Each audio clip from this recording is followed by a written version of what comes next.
The following is a live sports presentation of Glycod. GLICOD.com.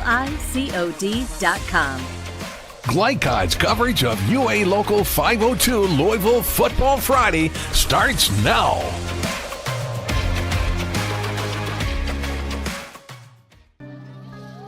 Good evening. From Mayo High School in Louisville, Kentucky, Joe Cox and Dion Reese here with Glycod, bringing you a big 6A district game tonight. Mayo Bulldogs 6-1. They got the kind of team, Dion, that makes them start having those late season dreams by now. Oh, yeah. I mean, Mayo's got off to a great start, and I'm sure they're expecting big things tonight. But this Fern Creek team is not going to be a pushover, so looking for a great game tonight. Yeah, Fern Creek comes in 4-3, winners of their last three. Haven't lost a game by more than one score.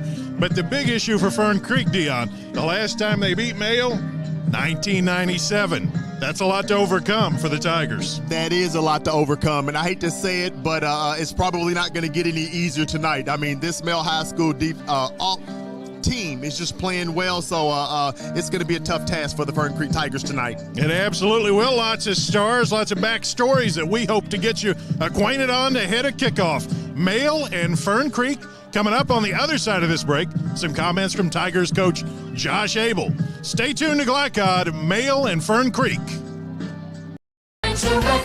Not just flies.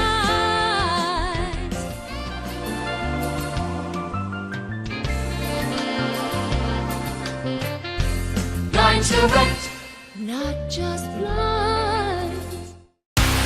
UA Local 502 is offering great career opportunities for plumbers, pipe fitters, and HVAC technicians. They're seeking highly skilled and trained workers with or without experience. Incentives include debt-free education, employer-funded benefits, apprenticeship that comes with employment, and high starting wages. If you're ready to accelerate your career or just want a fresh start, UA Local 502 could be for you. Contact them at 502-361-8492. UA Local 502. We do it right the first time.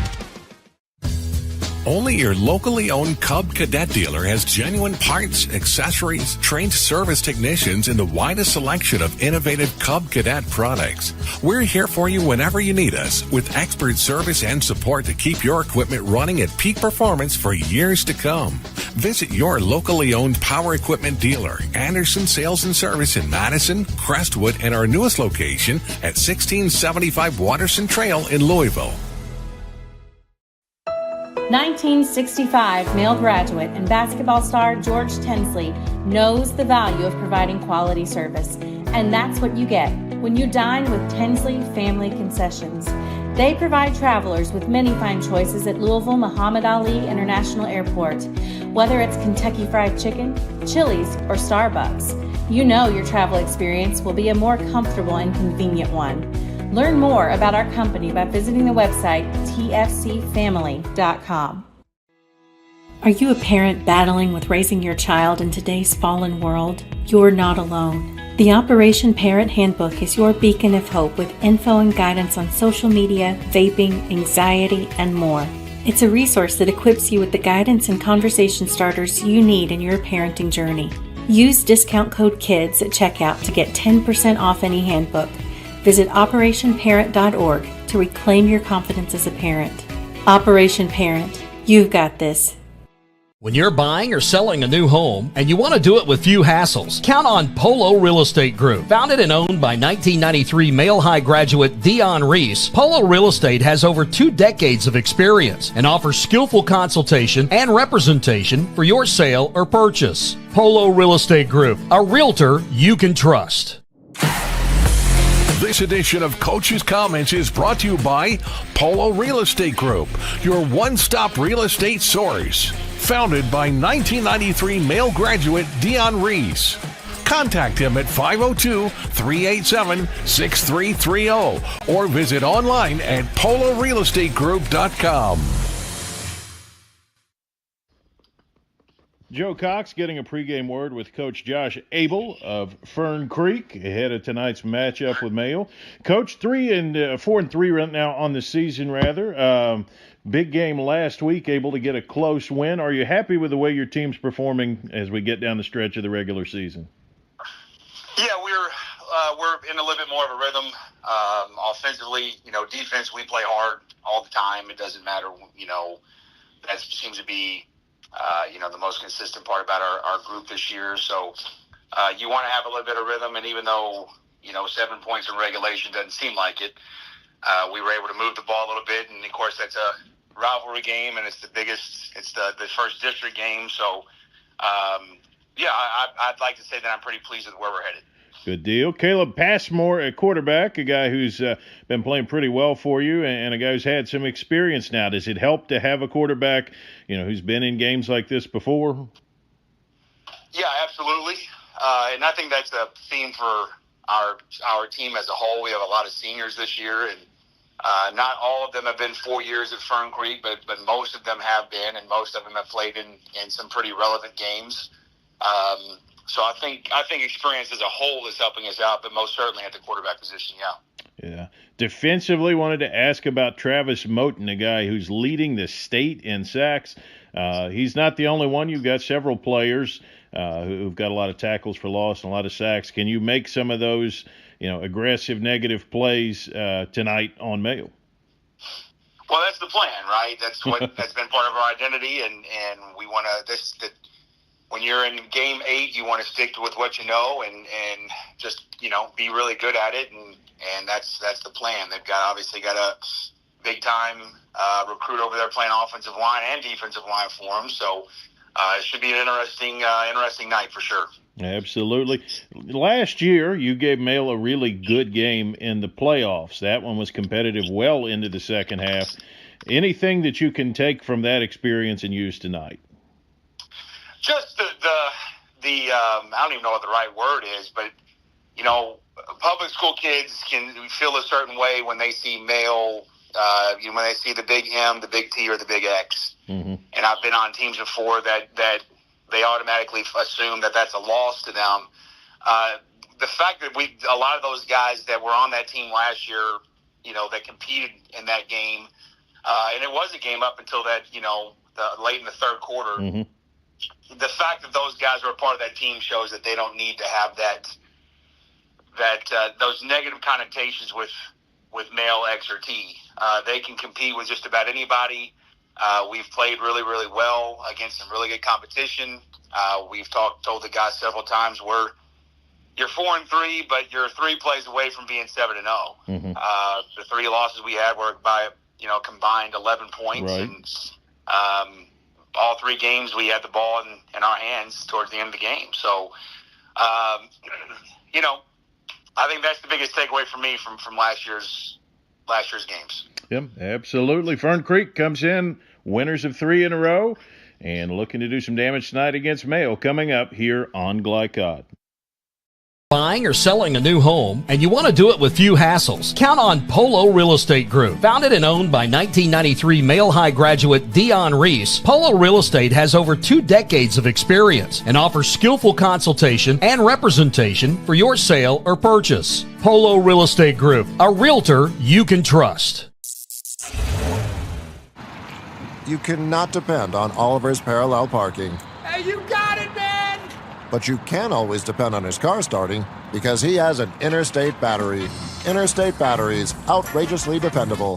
Come by Interstate Batteries, 1510 Production Road, Jeffersonville.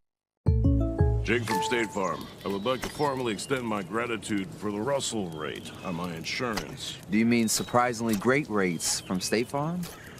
I don't believe in accepting help, but I'll make an exception. Here's the deal, Russell. There's no special rate. These prices are for everyone. Consider us square. I made that from memory. I know your face that well. For surprisingly great rates and great service, call State Farm agent Mike Shelton in Louisville today. Like a good neighbor, State Farm is there. New recruit, take advantage of our apprenticeship program. Come out of our 4-year course debt-free. With health insurance, a guaranteed pension, a degree, and an electrical license. 3 words I'd use to describe the apprenticeship are opportunity, skillful, educational, solid career path, rewarding, beneficial, and a brotherhood. A life-changing opportunity. The cost of school is free. All your books are paid for. You go to school once every 2 weeks. All the other stuff is on-the-job training. The teachers here are great. They're all very, very knowledgeable. They're preparing you for what you're already seeing in the field. You're struggling with something in school, sometimes your fellow students can help you work through that. Everyone's willing to help each other. It's like a big family.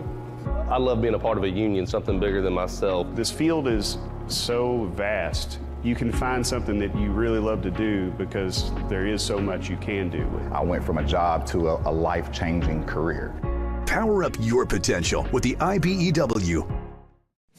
Blunt Dental Group is a high-quality, family-owned dental practice. We are committed to educating our patients, as well as investing in the latest technology to provide more efficient dental care. Our team of licensed dentists and hygienists includes 2010 Male High graduate Tyler Blunt, located in the heart of Linden at 8013 New LaGrange Road, Suite 6. For an appointment, call 502-425-7068 or go online at bluntdentalgroup.com. Blunt Dental Group, straightforward smiles. You're tuned in to Louisville Football Friday from Glycod.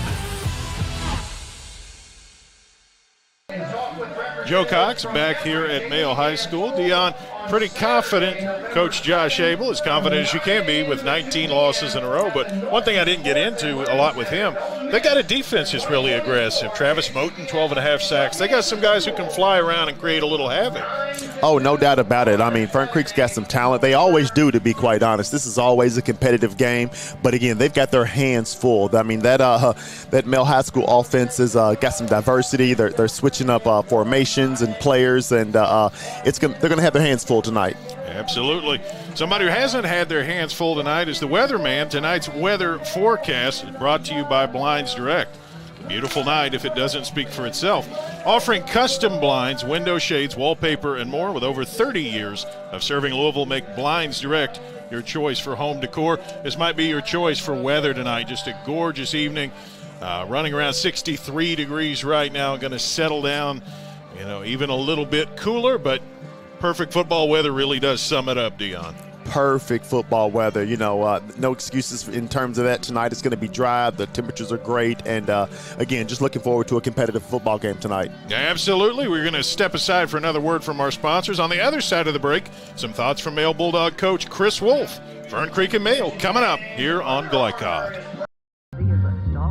The news says Gen Z is struggling. I've got news for them. I wait tables, but last week I built a field hospital. I put out a forest fire.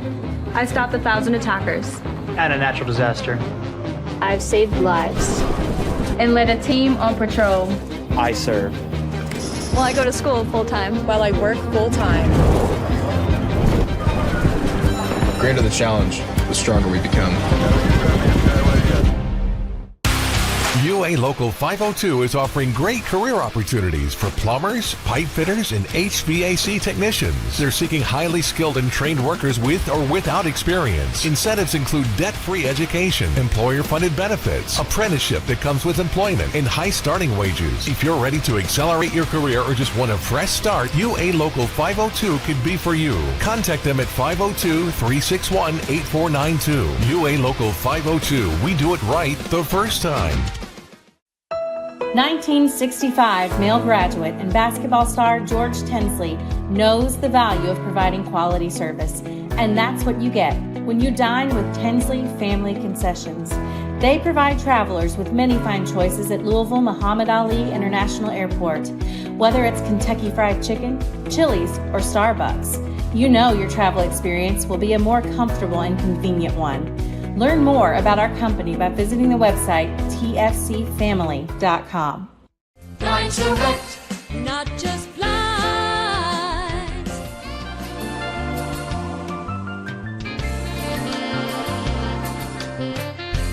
Blinds Direct, not just blinds.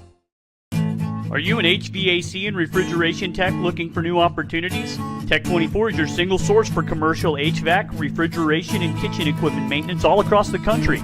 We have exciting career opportunities with great pay and benefits in your area. To learn more, contact Brad at 864-549-8344 and check us out on the web at mytech24.com.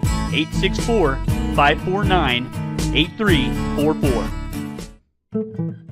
Founded in 1910 in the Ohio Valley region, German American Bank has been raising the standards in banking and wealth management for over a century. Big enough to provide the conveniences of modern banking, yet small enough to care about the people and communities we serve. Because we believe that when a community thrives, its people prosper. We're lending more than money. We're lending a hand. German American Bank, building our community together. A lot goes into taking care of your property.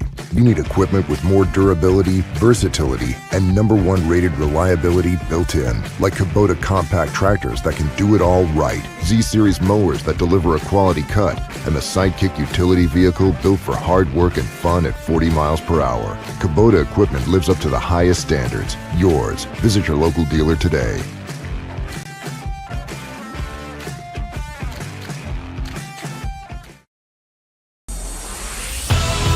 You're tuned in to Louisville Football Friday from Glycod.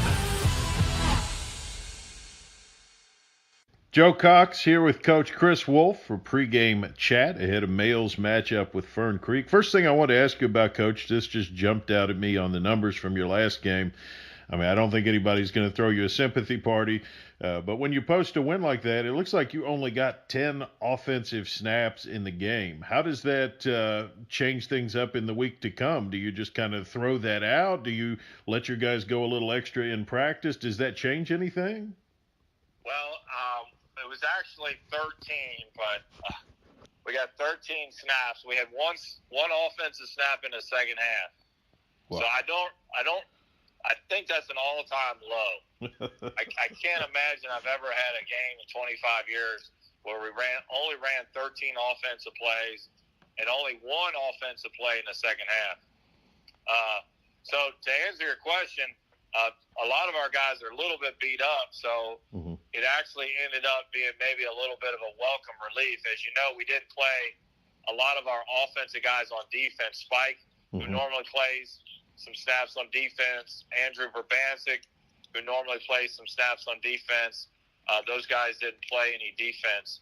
So we're just like everybody else. You get this late in the year, and you got a lot of guys that are nursing some injuries. So offensively, that was probably a benefit to us. Yeah, well, might as well make lemonade out of lemons. This week, I think a big challenge comes with Travis Moten over at Fern Creek. He's having a great season, 12.5 sacks, got him tops in the state. Do you change anything in pass protection, or is it just a week to really button down on those fundamentals? Well, I would say our pass protection has been really good this year. We have a really good line. We've given up 2 sacks in our 7 or 8 games we played. And one was on the very last play against Trinity where we were trying to throw a Hail Mary, and it was a little different protection. So we've been really good on the protection side. But I will say this from the film, Fern Creek, they are big-time penetrators, a lot like Trinity and a lot like Frederick Douglass. So it'll be important that we don't have any pure misses, meaning you don't have any run-throughs, that you actually get a body on somebody. And the second thing, Jordan is quick to get his reads and get the ball out, which he's been really good with lately. But you certainly need to know where 58 is and have a plan for him. Now, we're lucky in that Chase is a really good back. You don't necessarily want Chase to be one-on-one with 58, but if anybody can hold his own for a second and a half, it would be Chase. But we'd much rather have the tackles lined up on 58 if possible. Sure. I then wanted to ask you on the other side of things, they're a team that throws the ball a lot. You see more of that these days maybe than you used to, but have kind of been away from that a little bit. How are things there? I know earlier in the year, I asked you about that, and you said it was still just, again, trying to nail down fundamentals. Are you happier with where you're at in pass defense now? Yeah, we definitely have improved in pass defense. There's no question about it. I think the Douglass game, I think if you take away just the great plays that number 2 made, Chenault made, he made a phenomenal catch early in the game, and then he caught a 4-yard hit, so he turned into a 30-yard touchdown at the end of the game. But overall, I think we held Trinity to less than 50% completion. We held Douglas to less than 50% completion. St. X was the early game that we didn't do very well in, but I do think we've improved in that area.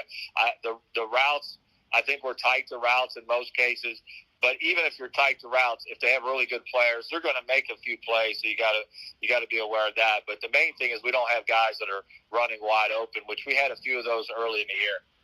Yeah, it's another chance for Mail to hone things up ahead of the postseason tonight against Fern Creek. Stay tuned here on Glycod. Research has shown high school sports to be a great community influence. Join scores of local businesses that have partnered with Glycod in sponsoring live, hometown-oriented sports programming on our video and social media platforms. For more information, email info@glycod.com. Hey, I didn't order any pizza. Jake from State Farm. After you saved me so much dough on insurance with that Parker promo, I devised a promo for you. Here's the deal, Parker. State Farm offers everyone surprisingly great rates. Right. Pepperoni pockets, cuckoo crusties. There's no promo, it's just great rates. And a side of ranch. For surprisingly great rates and great service, call State Farm agent Mike Shelton in Louisville today. Like a good neighbor, State Farm is there. When you're buying or selling a new home and you want to do it with few hassles, count on Polo Real Estate Group. Founded and owned by 1993 Male High graduate Dion Reese, Polo Real Estate has over 2 decades of experience and offers skillful consultation and representation for your sale or purchase. Polo Real Estate Group, a realtor you can trust. Blunt Dental Group is a high-quality, family-owned dental practice. We are committed to educating our patients, as well as investing in the latest technology to provide more efficient dental care. Our team of licensed dentists and hygienists includes 2010 Male High graduate Tyler Blunt, located in the heart of Linden at 8013 New LaGrange Road, Suite 6. For an appointment, call 502-425-7068 or go online at bluntdentalgroup.com. Blunt Dental Group, straightforward smiles. Go ahead, pour it on, as thick as you want to. Holy Smokes Barbecue and Catering, serving up the tastiest ribs, chicken, brisket, brown sugar sticky wings, mutton and ham, always served to you fresh and so good, it'll make you say, Holy smokes! Holy Smokes Barbecue and Catering, 7508 Preston Highway. Holy smokes! You cannot depend on Beth to choose the best meal to go. Is that soup? No, thank you. But you can always depend on her car starting because she has an Interstate battery, outrageously dependable. Come by Interstate Batteries, 1510 Production Road, Jeffersonville. You're tuned in to Louisville Football Friday from Glycod. Abel and Fern Creek now only 6 minutes and change away. It is, of course, senior night here for these male Bulldogs, and Dion, as a male alum, I wanted to ask you about your senior night experience. What do you remember? I mean, it's just a special experience. I mean, you know, we come out here to watch these kids play football, and, you know, and sometimes I think we forget, you know, the sacrifices that they make and what it takes to be able to complete a season or 4 years, you know, at the high school level. And so just to get acknowledged and recognized in front of your peers along with your family members, it's really just an unforgettable, priceless moment for these kids. Absolutely. A good chance to point out that this broadcast is authorized by Male High School with production rights owned by Glycod Media. Our aim is to provide the most positive representation for all participating student athletes, coaches, and game personnel. Thank you for listening. And it's time to talk briefly about tonight's keys to the game. Those keys to the game are brought to you by Dr. Tyler Blunt of Blunt Dental Group, providing high-quality and comprehensive dentistry with straightforward smiles.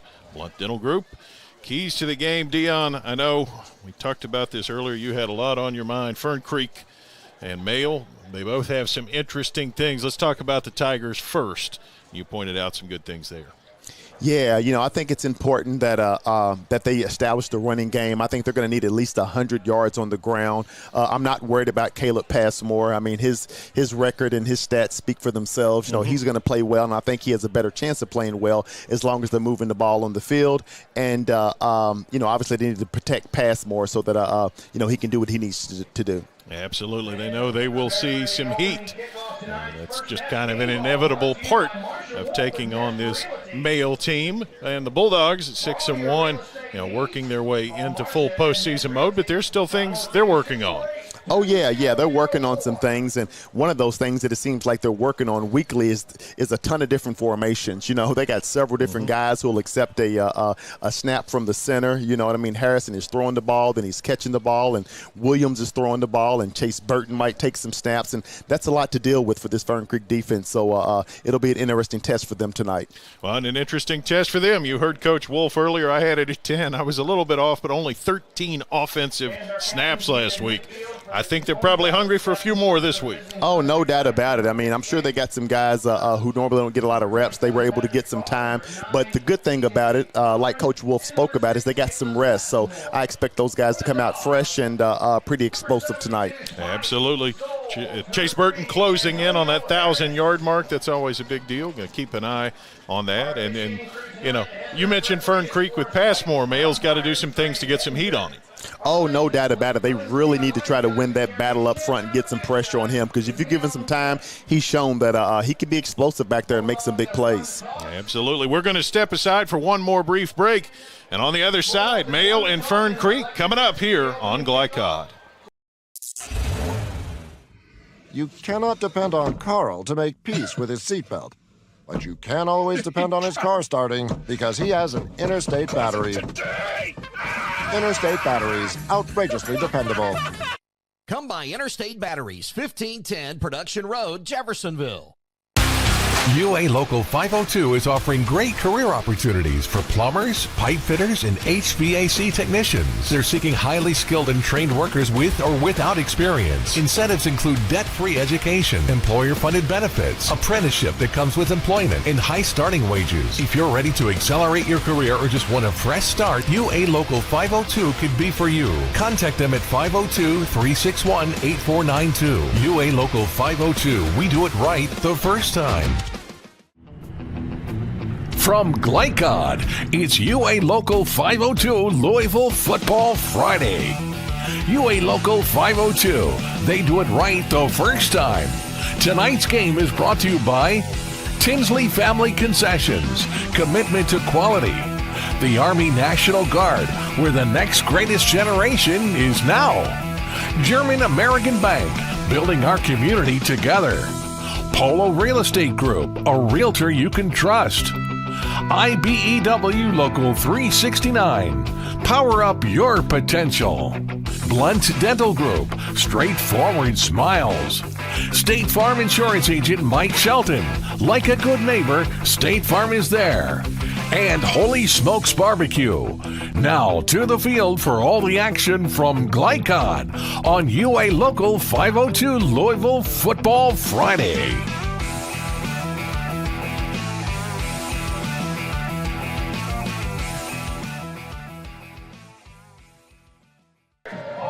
Male has won 19 in a row over Fern Creek, but the beauty of football, those 19 aren't going to help them tonight. They got to do it again. No doubt about it. You got to come out here and show up and execute. And, I would think that the Male Bulldogs would come out and do that tonight, but the Fern Creek Tigers are not going to give this away. So looking forward to a competitive game. Absolutely. You see Fern Creek in the white jerseys, white pants, the orange numerals, black helmets. Male's got their traditional look. It's purple shirts and pants, gold helmets. Teams take the field. Our referee tonight is Forrest Waits. And we've waited about as long as we're going to because these two teams ready to go. Male's going to take the football to start the game. Steron Davidson and Tyson Mims back to return the opening kick. May see a few players in unusual places on senior night at times. And actually, both of those guys are juniors, so both speedy, though. Oh, yeah, a ton of speed on this Male High School football team. And, again, they're receiving the ball, so I'm sure they're going to be ready to come out and hopefully, set the tempo with this offense tonight. It's senior Patrick Carr who has the football teed up as the kicker for the Tigers. He's awaiting the referee's signal. And here we go. Kind of a short kick, but grabbed at the 13. Here comes a nice return out across the 30, out to the 40. Almost broke it even further. Steron Davidson puts the Bulldogs in good field position to start. Yeah, that's in great field position to start. He was able to catch the ball and just took it right up the middle and get the Bulldogs started with some nice field position tonight. Javion Wallace on the stop, but the Bulldogs will start at their own 41. The man taking the snaps, junior quarterback Jordan Williams. Williams, a 6 foot, 220-pound junior. You see him in the shotgun there. Burton beside him. Williams gives Burton up the middle, picks his way 7 or 8 yards, and anytime you do that, you're starting off well.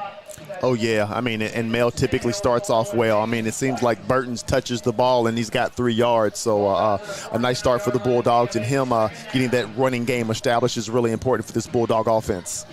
Absolutely. James White on the tackle for the Tigers, but second and call it about 2 on the first series of the game. Williams with the pistol look. Burton's behind him this time. Sends a man across and now looks to throw. He fires. Sliding attempt. Did we get a catch there by Angelini? We did, right near the marker. I think he's just short, though. I like the play call. They ran Angelini in motion, and he ran out to the flats, but he wasn't able to catch it on his feet, so he was down where he caught the ball. Wallace with the tackle, but it is a first down. Looked like across the way it might have been a little bit short, but Angelini able to get the 2 yards needed. And fresh set of downs for the Bulldogs.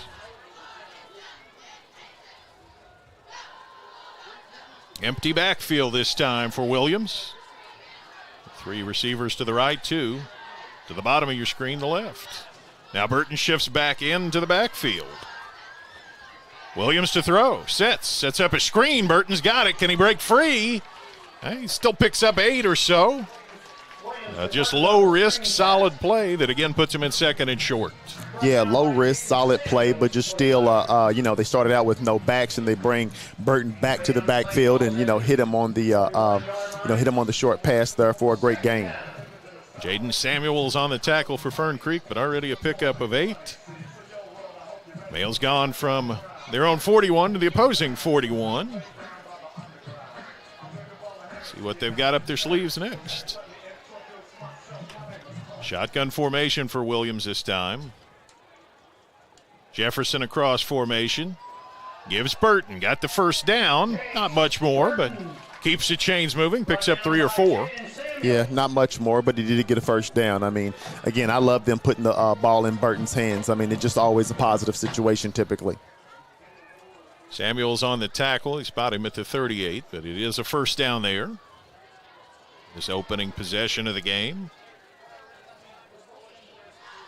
Bulldogs doing a great job of mixing things up to start this game. Everybody's bunched in tight this time around Jordan Williams in the pistol.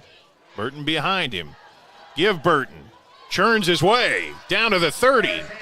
Again, just 7 or 8 yards every time, and that is a recipe for matriculating the ball down the field. Yeah, again, if I'm not mistaken, the Bulldogs probably haven't had the same formation yet, you know what I mean? And that's confusing to a high school defense. So, right. Again, that's putting a ton of pressure on these Fern Creek Tigers. Langford on the tackle for Fern Creek. It's second down and short again. Male offensive line having its way on this opening series. Shotgun formation for Williams. Burton beside him. Sends a man cross formation, and now play fake, throws it out in the flat, caught, trying to break free, 25, down to the 20. It's going to be a first down. Antonio Harris takes it down to the 19. Nice gain for Harris there. Yeah, another great call, by this Male High School offense. I mean, they've got so many weapons on offense. You're not really sure who to key on. You have no clue who's going to get the ball at any given snap. You get down here in the red zone, Verbancic becomes even more of a weapon, too. Oh, no doubt about it. He's had a great season, too. I mean, really good at catching the ball and getting open when you're focused on some of those other skill positions. First down at the 19, Male in the red zone. Looking to score on this first possession. Punched in pretty tight around Williams.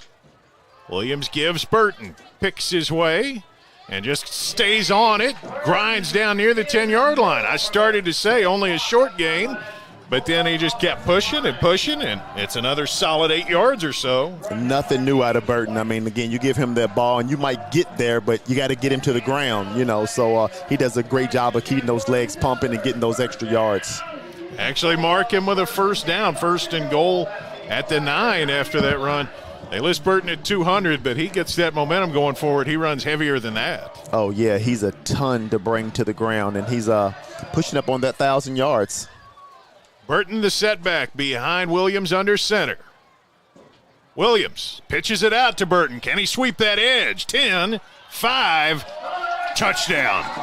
They couldn't even knock him down. Chase Burton's a bad man. Oh, that's an understatement. I mean, Chase Burton is off to a great start this season. I mean, every touch, it seems like, again, he's 3-4 yards at minimum. And there we've got a touchdown for the Bulldogs. Oh, Male drops a 6 spot on the board already. Hinson on for the point after. Davidson the holder. Snaps there. Kicks out of there. It's certainly long enough, and it's true. 7-0 Bulldogs. Fern Creek going to get their crack at it. Coming up next here on Glycod. 1965 Male graduate and basketball star George Tensley knows the value of providing quality service. And that's what you get when you dine with Tensley Family Concessions. They provide travelers with many fine choices at Louisville Muhammad Ali International Airport. Whether it's Kentucky Fried Chicken, Chili's, or Starbucks, you know your travel experience will be a more comfortable and convenient one. Learn more about our company by visiting the website tfcfamily.com. You're tuned in to Louisville Football Friday from Glycod. Bulldogs drive at 59 yards for the early advantage, 7-0. As Chase Burton does what he does so often, the 15th time this year. He cracks the end zone on that 9-yard run. Yeah, Chase Burton, I believe he started it off and he ended it with a touchdown. And that Bulldog offense really similar to what they've been doing all year, just mixing things up and making it tough on defenses. Seth Henson to kick it off.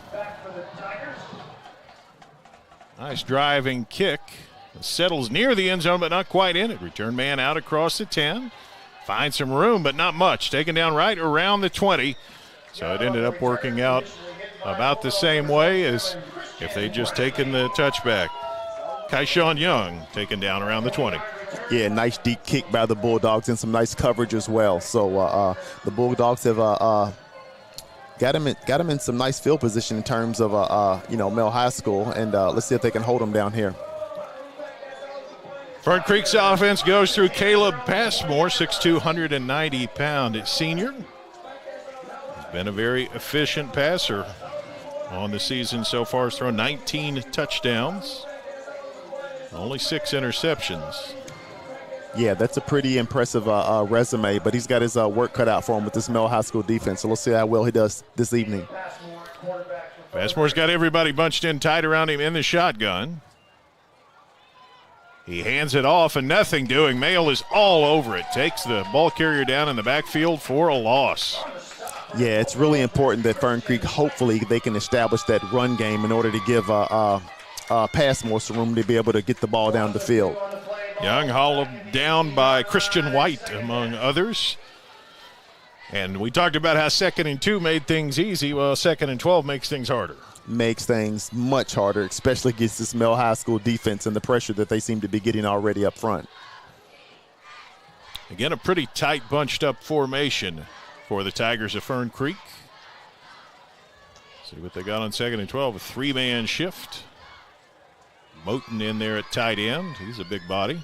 Passmore to throw, slings it out, caught, picking his way. The receiver, short yardage, gets up to a third and manageable anyway. I like the play call by Fern Creek, able to get the screen out on the outside, but the Bulldogs were in good pursuit and were able to get him down to the ground pretty quickly. And Jefferson and Dorsey able to get over there and make the stop. So third down and long. Here you go. Third and about 8. So we already passed the midpoint of the first quarter. The formation opens up here for the Tigers. They've got trips on the side of the field closest to you. Now 4. As Passmore goes to throw that way, fires caught by Carr. First down up to the 35, still going, dragging tacklers near the 40-yard line. Mr. Carr is a large man, 6'5", 245, and he looked like it on that one. I was just about to say Carr's a pretty big target out there. He was able to get downfield and get open, and I'm not sure the Bulldogs ever got him on the ground. I think they just blew the whistle dead. Yeah. Colin Jefferson, one of the guys there, but that's a different weight class than Colin goes. Oh, yeah. First down Tigers out at the 39. Impressive play on 3rd and 8. See what Coach Abel and the Tigers draw up now.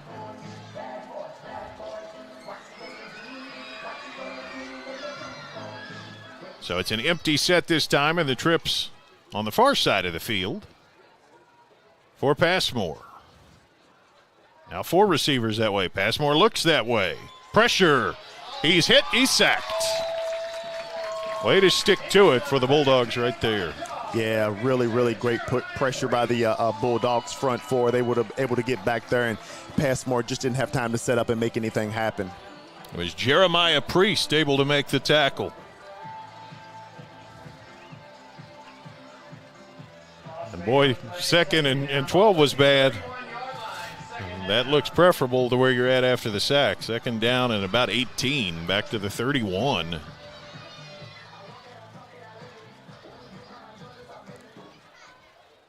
Let's see where the playbook goes here.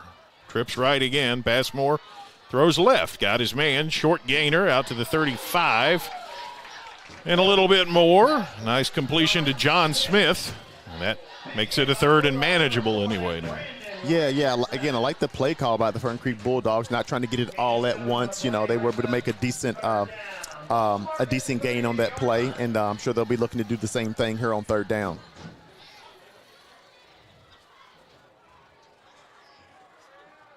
A 3rd down and looks like about 11 here as the Tigers able to convert 3rd and 8 the last time around.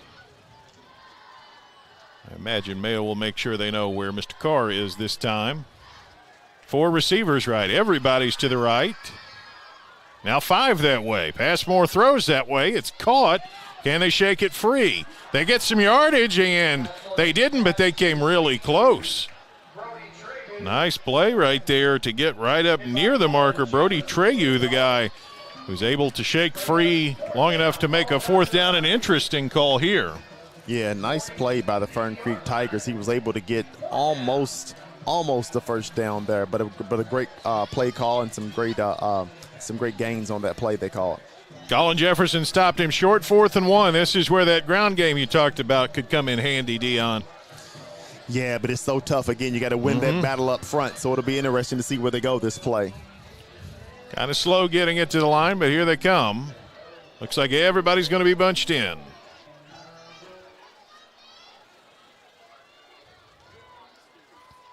Quarterback under center. No, he's in the gun. They hand it off, and I don't think he got anything. Nope. Turned him back. Well played by that Mayo front. He did not. I like the call by Fern Creek. I mean, you got to go for that 4th and 1, 4th and 2 here on the 50-yard line to start the game, but just no breathing room for the running game of the Fern Creek Tigers there at that time. It was T.J. Cothran who couldn't get it. Jeremiah Priest brought him down shy of the marker, and it's a turnover for the Bulldogs. Already up 7-0, and now going to look for more.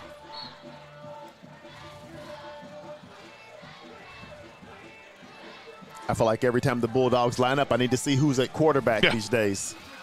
With all the shifting personnel, always an issue. Looks like it's still Williams here. Burton beside him in the shotgun. Take over at the 47. Williams going to take a shot at one here. Williams all day to throw. Now he throws incomplete. Tried to sneak one out there for Brabantzik. Couldn't get it to him. Yeah, Brabantzik was open, but Williams was getting some pressure and just couldn't deliver the ball that time. Yep.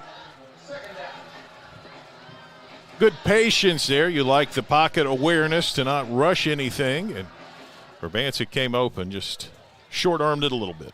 No, Williams looks great back there. I mean, you know, he and Harrison have been going back and forth all season. And, again, Jordan Williams has really matured and come along well this season. He's checked out here. Harris at quarterback, Burton at running back. Everybody bunched in tight, and that's not a surprise. Harris tries to keep it, and Fern Creek, well, I thought they had him. Now can he get away? This would take a Houdini. Hey, he did a good job, honestly, to mitigate the loss, only lose a couple because that could have been a loss of about 10. Yeah, I think he ran about 40 or 50 yards, but just, not in the right direction. Right. So good job just taking care of the ball and getting as close back to the line of scrimmage as possible by Harrison. Samuels on the tackle for Fern Creek. He corralled him after a lengthy pursuit. Williams going to come back in now on 3rd and long. See a little more of a traditional look. A lot of times you can get frustrated with the quarterback who does that, but with Harrison, you never know when he's going to pop one of those for a touchdown. Williams is in the gun with Burton beside him. Trips left. That's the open side. Williams to throw. He's got time. Takes a deep shot. Can Harris catch up with it? Almost, but can't break double coverage. Yeah, looked like I saw some hands on that play. Little handsy, yeah. A little bit of contact there, but no call. And I like the play by the Bulldogs, the call by the Bulldogs, just going downfield to Harrison. Good coverage there. Javion Wallace, a guy whose name we've said a lot for Fern Creek. He was able to get back there. No easy thing to do, trying to track down Antonio Harris. Oh, no, not at all. And we got the Bulldogs punting here. And, we've been talking about them being able to kind of execute these snaps. So it'll be interesting to see how well they've kind of honed that skill tonight. Yeah, it was a major problem in the Trinity game. Really contributed to the only loss of the year. There were issues with the snap, just with the whole process. So certainly something to bear watching as Henson, who's been automatic in place kicking, settles in to punt from midfield. Snaps low, but he's got it. Boots it out of there. White is going to let it go, and it goes into the end zone. Kicked it a little too well. 50-yard boot will back up the Tigers of Fern Creek to their own 20. I think you probably take that. You say, no doubt about it, take it. I mean, I think Coach Wolfe is looking at these like, man, if we can execute this snap, and I mean, that's a start. Then, Henson's a great kicker, and he's pretty much going to put the ball where it needs to go. Fern Creek able to get a stop, come back on. Trailing 7-0 here late in quarter number 1. Beautiful night for football here at Male High School. Yeah, it doesn't get any better in terms of temperature, to be quite honest. This is a great night to play some football. Bulldogs scored on the opening possession, and that's the story so far. Tigers get their second crack. A late arriving player. I think Cothron comes over. Whistles blow, and appears we're going to have a timeout. We will take the break as well. 7-0 Male, 2:37 in the first, here on Glycod. Founded in 1910 in the Ohio Valley region, German American Bank has been raising the standards in banking and wealth management for over a century. Big enough to provide the conveniences of modern banking, yet small enough to care about the people and communities we serve. Because we believe that when a community thrives, its people prosper. We're lending more than money. We're lending a hand. German American Bank, building our community together. You're tuned in to Louisville Football Friday from Glycod.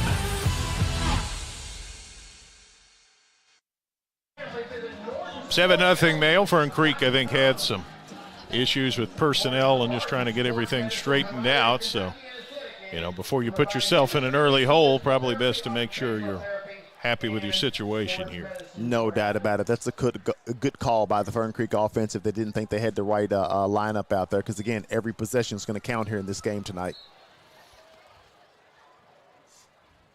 Passmore's in the gun. Everybody bunched in pretty tight around him. He drops to throw. He's got time. Pass the ball, and now it's breaking down. He able to get a couple, but that flag suggests that it's probably coming back. Yeah, it's in that area of the holding. We'll see what they call here.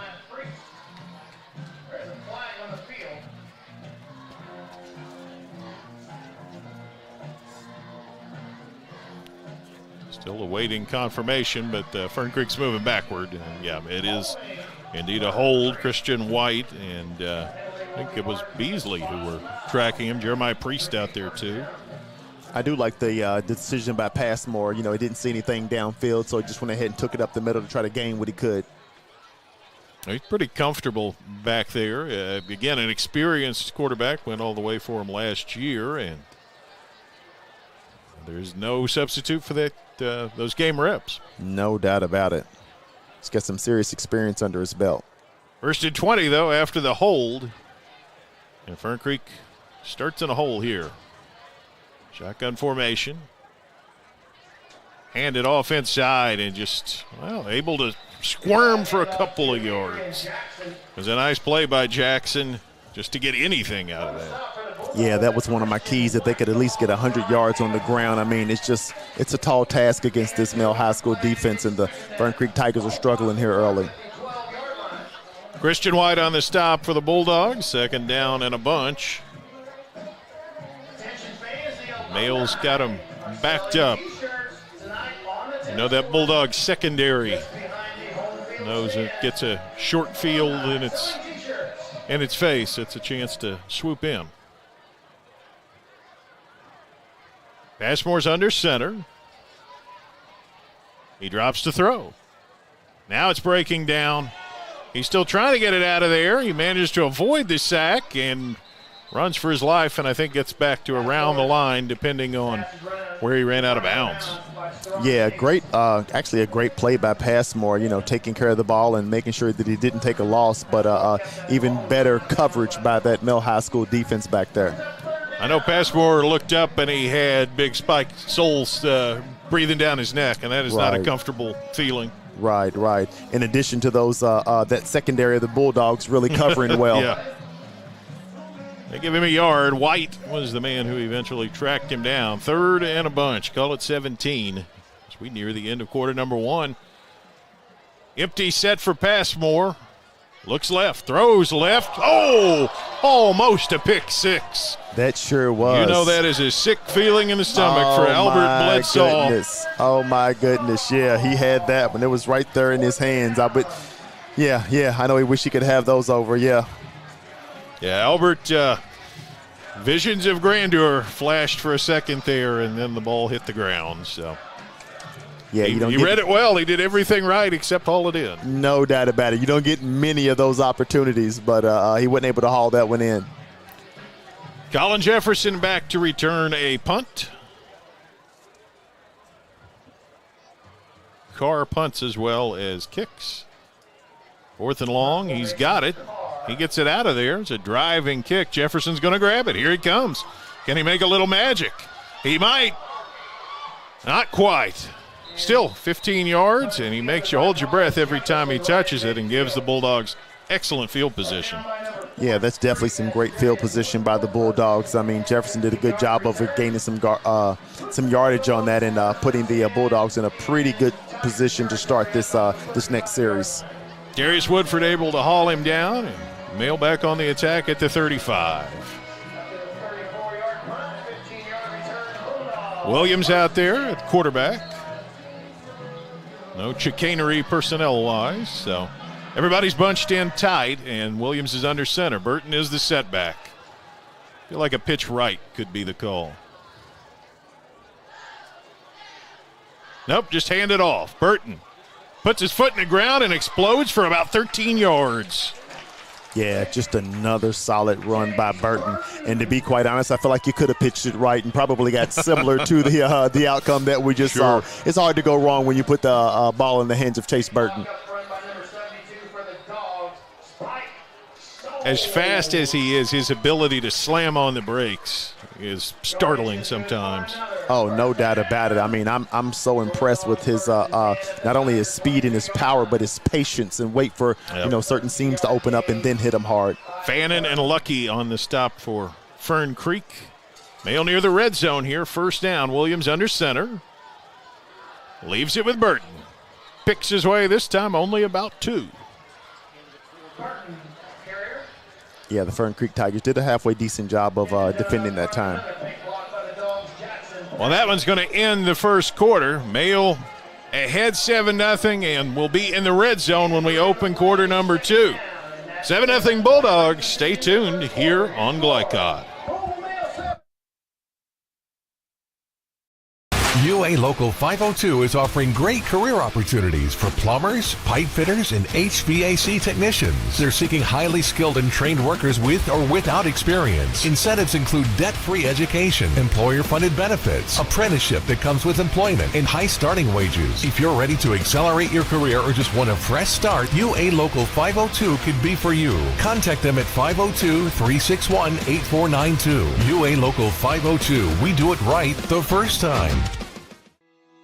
Are you a parent battling with raising your child in today's fallen world? You're not alone. The Operation Parent Handbook is your beacon of hope with info and guidance on social media, vaping, anxiety, and more. It's a resource that equips you with the guidance and conversation starters you need in your parenting journey. Use discount code KIDS at checkout to get 10% off any handbook. Visit operationparent.org to reclaim your confidence as a parent. Operation Parent, you've got this. You're tuned in to Louisville Football Friday from Glycod.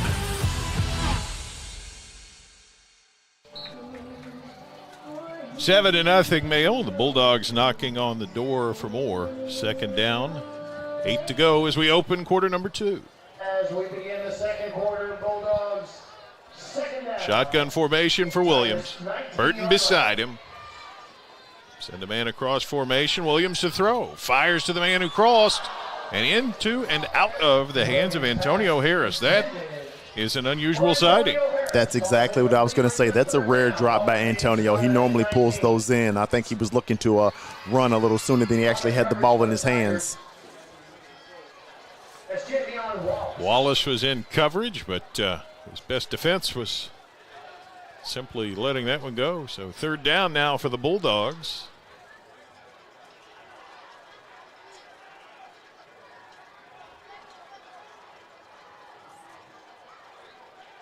Harris is wide to the right. Williams the quarterback. Burton the setback beside him. They pitch to Burton. Can he circle off left? There's a lot of people there, and they stop him. That's a great job. Yeah, that's a great job by that Fern Creek defense. I mean, it's no easy task getting Chase Burton to the ground. You know, they pursued it really well and were able to, get him to the ground once they made contact. Wallace again. He's been everywhere for the Tigers. Fourth down. Are we going to see about a 35-yard field goal, or are we going to see a play from 4th and 8, 9, wherever they want to spot this one? Here comes the kicker. Field goal team coming out. Yep. Going to be about a 38-yard try when all is said and done. Bulldogs don't kick a ton of field goals, but again, Henson's an accurate kicker. Yeah, he had no doubt about it, has the ability to knock this down as long as they can get a clean snap. 1 of 1 on the year, that from 20, though. This one needs some more distance, and it's got that. Yes.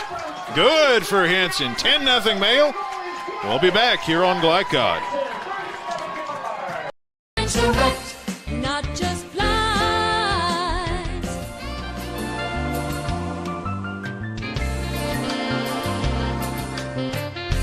Blinds to rent. Not just blinds. You're tuned in to Louisville Football Friday from Glycod. Sometimes, Dion, an embarrassment of riches for the Bulldogs. Seth Henson was only 1 of 1 on the year. He's 2 of 2, and that one good from 38. Could have been good from 48, I think. Oh, yeah, he was able to get that one through. I mean, and obviously you don't want a team to score points on you, trying to stop them from scoring. But I think that was really a positive by the Fern Creek Tigers that keep them out of the end zone. To hold the red zone position of 3, you bet. For sure. Henson to boot it away. driving kick that's going to settle down. That looked in the end zone, but no call, so here he comes. 10, 15, trying to make the 20. He does, but not much more. Now, the rule in Kentucky is if any part of the ball crosses that goal line, it's an automatic touchback, and I'd take my odds that one might have snuck in there, but it looked it like didn't make much difference. He definitely had a foot in the end zone, but he was able to make it out to the 20 as well. So, 6 of one, half dozen of another. Right. Let's see if the Fern Creek Tigers can put some offense together and move the ball downfield. Field position has been a big issue. They've backed up pretty much every time, and that's the case again here. Passmore goes on the attack from his own 20, trailing 10-0. Everybody's bunched in pretty tight. Ball's on the ground. I think Mail got it. Well, Priest was down there, and he got it. Well played, Jeremiah Priest.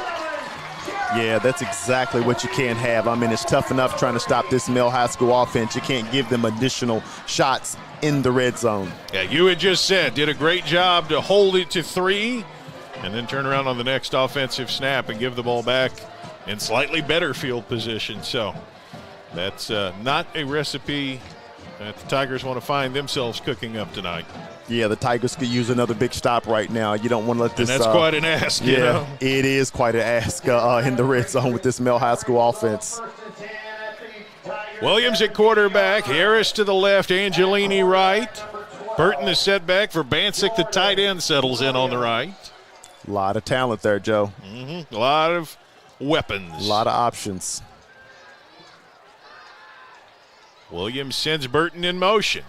Looks to throw to him, gets heat, gets sacked. Just came clean off the edge right there. Yeah, great pressure by the Fern Creek Tigers. I mean, those are the type of plays you need down here in the red zone. That puts them in a position to potentially hold the Bulldogs to a field goal again. And that was Aiden Josiah, and you and I were talking about him in the pregame. Played his first game last week and had 2 sacks. I don't know if that was an injury situation, if that was an eligibility situation. You never know. But that's 3 in a very short span of time for that player. So keep an eye on Aiden Josiah, big 48 out there. Yeah, I'm not sure where he's been, but he seemed to have showed up the last couple of weeks. So good for that young man. 2nd and 16. Williams, they get to him. The defense was there as quick as the ball, and there he is again. Aiden Josiah. 4 sacks.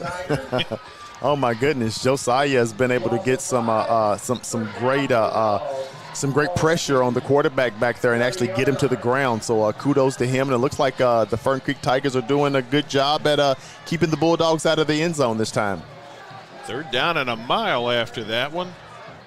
Ball's back at the 30-yard line. 3rd down at 23. Coach Wolfe mentioned this Fern Creek defense could bring some heat from a lot of positions, and they're showing it. And they are. I mean, Fern Creek has played a pretty solid game. I mean, outside of the turnover they just had, they should be pretty happy with their play so far. We got a timeout by the Bulldogs. We'll take it as well. 10-0 here on Glycod. Are you an HVAC and refrigeration tech looking for new opportunities? Tech 24 is your single source for commercial HVAC, refrigeration, and kitchen equipment maintenance all across the country. We have exciting career opportunities with great pay and benefits in your area. To learn more, contact Brad at 864-549-8344 and check us out on the web at mytech24.com. 864-549-8344. This segment of tonight's game is brought to you by Tech24, a commercial food service repair company. Find out how you can train for a rewarding career and earn top pay and benefits by visiting mytech24.com. Fern Creek Tigers maybe bringing the fight to Mail a little bit here in the second quarter. Bulldogs recover a fumble at the 17 and have moved backward on the next 2 plays and now find themselves in a 3rd and long. This Fern Creek defense, I mean, you got to take your hat off to them. I mean, this Male High School offense is about as good as it gets, and they're playing them really tough tonight. 3rd and 23. Williams under center, Burton the setback. They flip it to Burton. Here he comes, trying to sweep left. He got 5. He got about 7, but that still leaves it well shy. Henson was good from 38. This one looks like it would be about 41 if they elect for another field goal, as opposed to rolling the dice on 4th and still a bunch. Around 15, 16, I think, maybe 17 yards even. Again, you got to take your hat off to this Fern Creek defense. I mean, they were put in a pretty tough position here, and Male wasn't even able to get a first down, Yeah, great stop by the Fern Creek Tigers. Good for those guys. Travis Moten on the stop there, and he leads the state in sacks.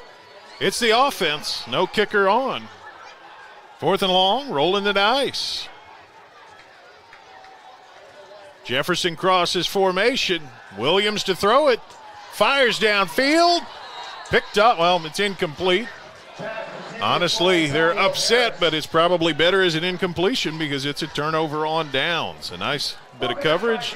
Harris couldn't get free, and that turns it over to the Tigers. Yeah, ideally you'd like to, record that interception there, but again, they're in better field position because he dropped it. So a really, really good stop by the Fern Creek Tigers defense. There's James White out there nearly making the interception, but again, that was down about the 5. Instead, the Tigers take over their own 24. I mean, it's tough to stop the Male Bulldogs, from getting in the end zone when they're that close. Again, hats off to the two red bone zone possessions that end up in 3 points. No simple task. No. See if Passmore can get the offense going. They hand it off. It's Cothran outside, and he picks his way. Does a good job actually gaining a couple. Didn't look like there was anything there but a good patient run. Yeah, the Fern Creek Tigers haven't been able to do much on the ground here today. Passmore's been able to get the ball downfield on a couple of passes and even run himself, but they really need to get that ground game established if they think they're going to win this game tonight. 2nd down, call it 7. Fern Creek back on the attack. Got a receiver out wide this time for Passmore, and now they send one left. He looks to throw. It's a screen. It's caught, but Male covered it up pretty well. Got back to the line, might have picked up a yard, just not much there. Barely a yard. Again, just really good coverage by the Male High School defense. Again, they're playing well, and the Fern Creek Tigers are just really struggling to get the ball down the field right now. Solomon Conley on the stop, a name that we've said a lot over recent years. It's senior night for Solomon. It's not been the defense, it's been the issue so far. 10-0 the Male edge. And Fern Creek trying to find some offense to go with what they're doing defensively. 2 receivers out wide. Passmore's in the gun. Caleb Passmore to throw. Fires. It's caught, and I think Carr, he got the first down. Could have been short, but Carr does a good job getting that extra yard or 2 and moving the sticks. I love the call by Fern Creek. I was just about to say, they need to try to get the ball in Carr's hands. He's a huge target, and Passmore's done a good job of getting him the ball. So hopefully I would think that they would come back to that a little more often as this game goes on. Colin Jefferson on the tackle, but a first down. Keeps the Tigers around, runs that clock, which is nearing the midpoint of quarter number 2.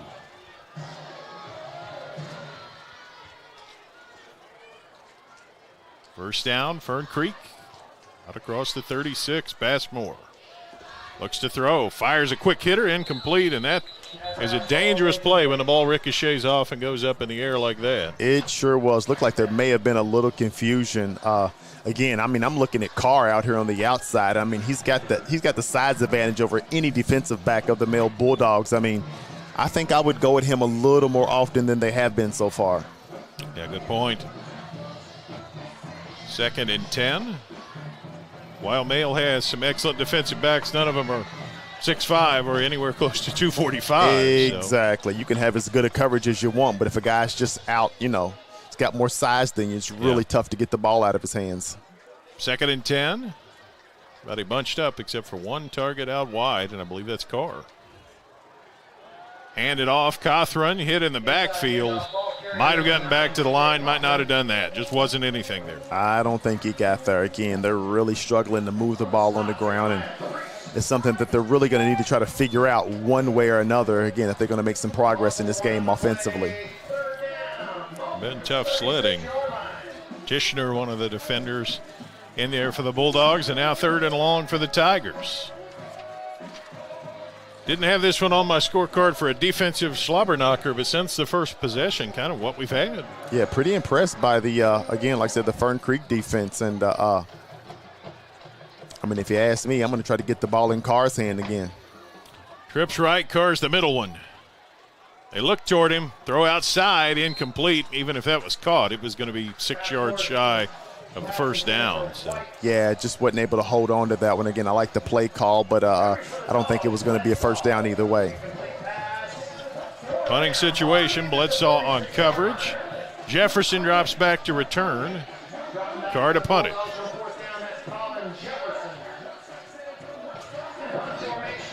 Yeah, really important for the Fern Creek Tigers that they're covering. I mean, you're not just punting the ball, you're punting the ball to, Jefferson, and, he could really make something here. Yeah, Jefferson's dangerous, the punt block dangerous. Bulldogs got one last week for a touchdown. Here's the snap.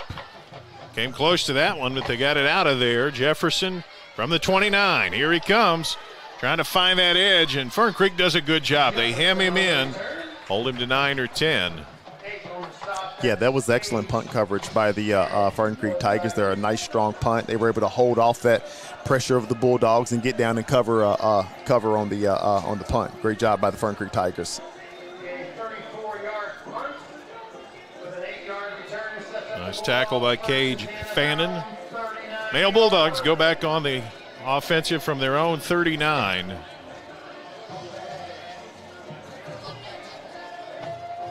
Let's see. Jordan Williams at quarterback. Burton beside him. He's got a wide out each way, 2 to the right. Now sends one across formation. They run it. Burton picks his way. Gains 4 or so.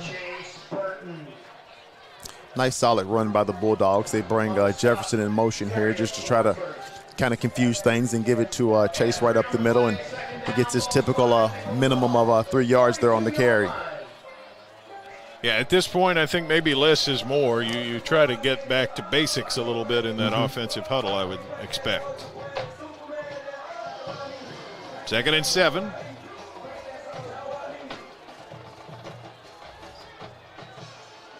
Shotgun formation for Jordan Williams. He's got 2 receivers right. They're all bunched in pretty close. They run Burton left, and not much there. Pretty well played.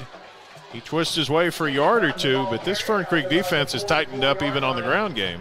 Oh, no doubt about it. I'm impressed with these guys. I mean, I see why they were having these close losses, this season. That Fern Creek defense is really playing good football. Woodford on the tackle. We've got an injured male player down. We'll try to sort that out. We'll step aside. 10-0 Bulldogs, second quarter here on Glycod.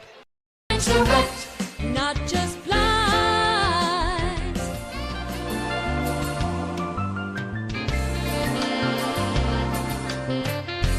Blind to rent, not just blind. You're tuned in to Louisville Football Friday from Glycod.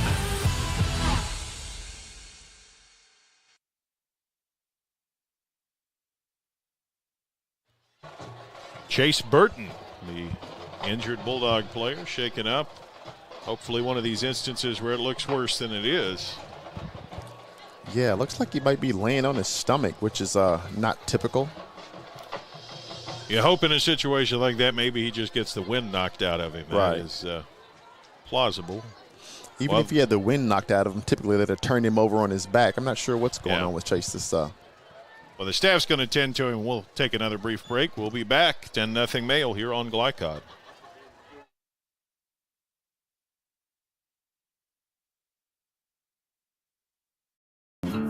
Go ahead. Pour it on. As thick as you want to. Holy Smokes Barbecue and Catering. Serving up the tastiest ribs, chicken, brisket, brown sugar sticky wings, mutton and ham.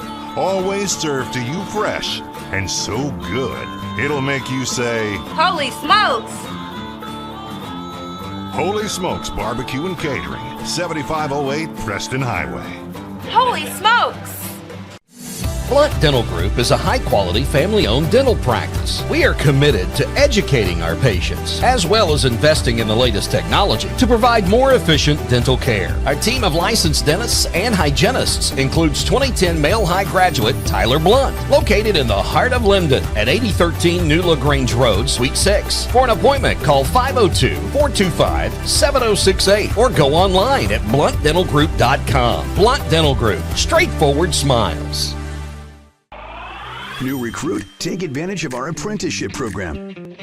Come out of our 4-year course debt-free. With health insurance, a guaranteed pension, a degree, and an electrical license. 3 words I'd use to describe the apprenticeship are opportunity, skillful, educational, solid career path, rewarding, beneficial, and a brotherhood. A life-changing opportunity.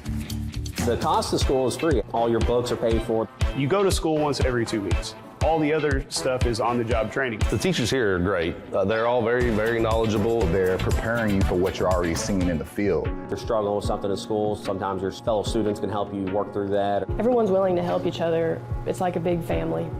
I love being a part of a union, something bigger than myself. This field is so vast. You can find something that you really love to do because there is so much you can do. I went from a job to a life-changing career.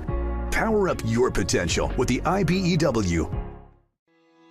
Are you a parent battling with raising your child in today's fallen world? You're not alone. The Operation Parent Handbook is your beacon of hope with info and guidance on social media, vaping, anxiety, and more. It's a resource that equips you with the guidance and conversation starters you need in your parenting journey. Use discount code KIDS at checkout to get 10% off any handbook. Visit operationparent.org to reclaim your confidence as a parent. Operation Parent, you've got this. Founded in 1910 in the Ohio Valley region, German American Bank has been raising the standards in banking and wealth management for over a century. Big enough to provide the conveniences of modern banking, yet small enough to care about the people and communities we serve. Because we believe that when a community thrives, its people prosper. We're lending more than money. We're lending a hand. German American Bank, building our community together. You're tuned in to Louisville Football Friday from Glycod. All the energy sucked out of the stadium here. This was the play. Chase Burton. Nothing really sticks out there, but something happened because he's still on the turf. And just an incredibly electric player, one of the best at his position, one of the best in the area, and absolutely a gut punch of a moment. Yeah, one of the best in the state. And, again, just looking at that replay, I really didn't see much there, but he's been down for quite a while, so hopefully it's nothing serious and, something that they can attend to and possibly even get him back into the football game.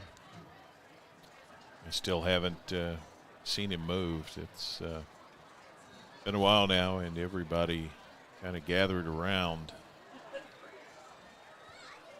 It's a remarkable running back. Split some carries in the past with Daniel Swinney, who was the excellent starting running back here. And then this year really been his show. Came in tonight, 117 carries for 844 yards and 14 touchdowns. He's added a 15th touchdown tonight.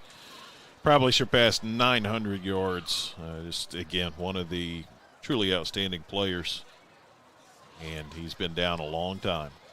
Yeah, not sure if he's still there, but one of the things that was odd to me is he seemed like he was laying on his stomach for whatever reason, which isn't typical when a player's injured. Yeah, the play had kind of a forward thrust and looked like he landed that way. And, again, that was why at first thought perhaps just the wind knocked out of him, but that doesn't seem to be the case. Of course, it's always a difficult situation. Dion, you and I did a game not long ago where we found out after the fact that a young man his heart had actually stopped, and we had no idea. You can't tell that sort of thing readily. Certainly you don't anticipate that because the majority of these situations, a guy jumps up and he's got an ankle that's a little stiff and he hops off, something like that. But certainly hope that Chase Burton's injuries are less serious than they're seeming right now.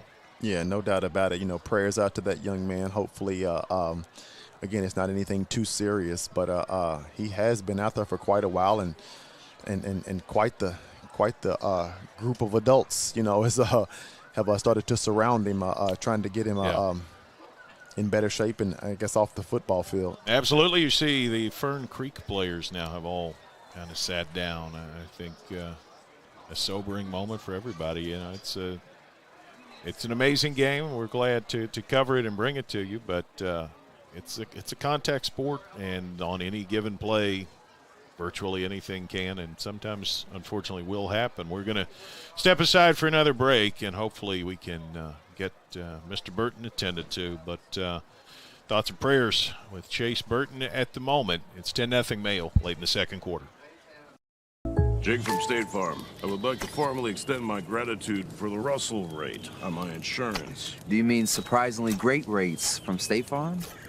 I don't believe in accepting help, but I'll make an exception. Here's the deal, Russell. There's no special rate. These prices are for everyone. Consider us square. I made that from memory. I know your face that well. For surprisingly great rates and great service, call State Farm agent Mike Shelton in Louisville today. Like a good neighbor, State Farm is there. UA Local 502 is offering great career opportunities for plumbers, pipe fitters, and HVAC technicians. They're seeking highly skilled and trained workers with or without experience. Incentives include debt-free education, employer-funded benefits, apprenticeship that comes with employment, and high starting wages. If you're ready to accelerate your career or just want a fresh start, UA Local 502 could be for you. Contact them at 502-361-8492. UA Local 502. We do it right the first time. When you're buying or selling a new home and you want to do it with few hassles, count on Polo Real Estate Group. Founded and owned by 1993 Male High graduate Dion Reese, Polo Real Estate has over 2 decades of experience and offers skillful consultation and representation for your sale or purchase. Polo Real Estate Group, a realtor you can trust. Blunt Dental Group is a high-quality, family-owned dental practice. We are committed to educating our patients, as well as investing in the latest technology to provide more efficient dental care. Our team of licensed dentists and hygienists includes 2010 Male High graduate Tyler Blunt, located in the heart of Linden at 8013 New LaGrange Road, Suite 6. For an appointment, call 502-425-7068 or go online at bluntdentalgroup.com. Blunt Dental Group, straightforward smiles. Blind Direct, not just blinds.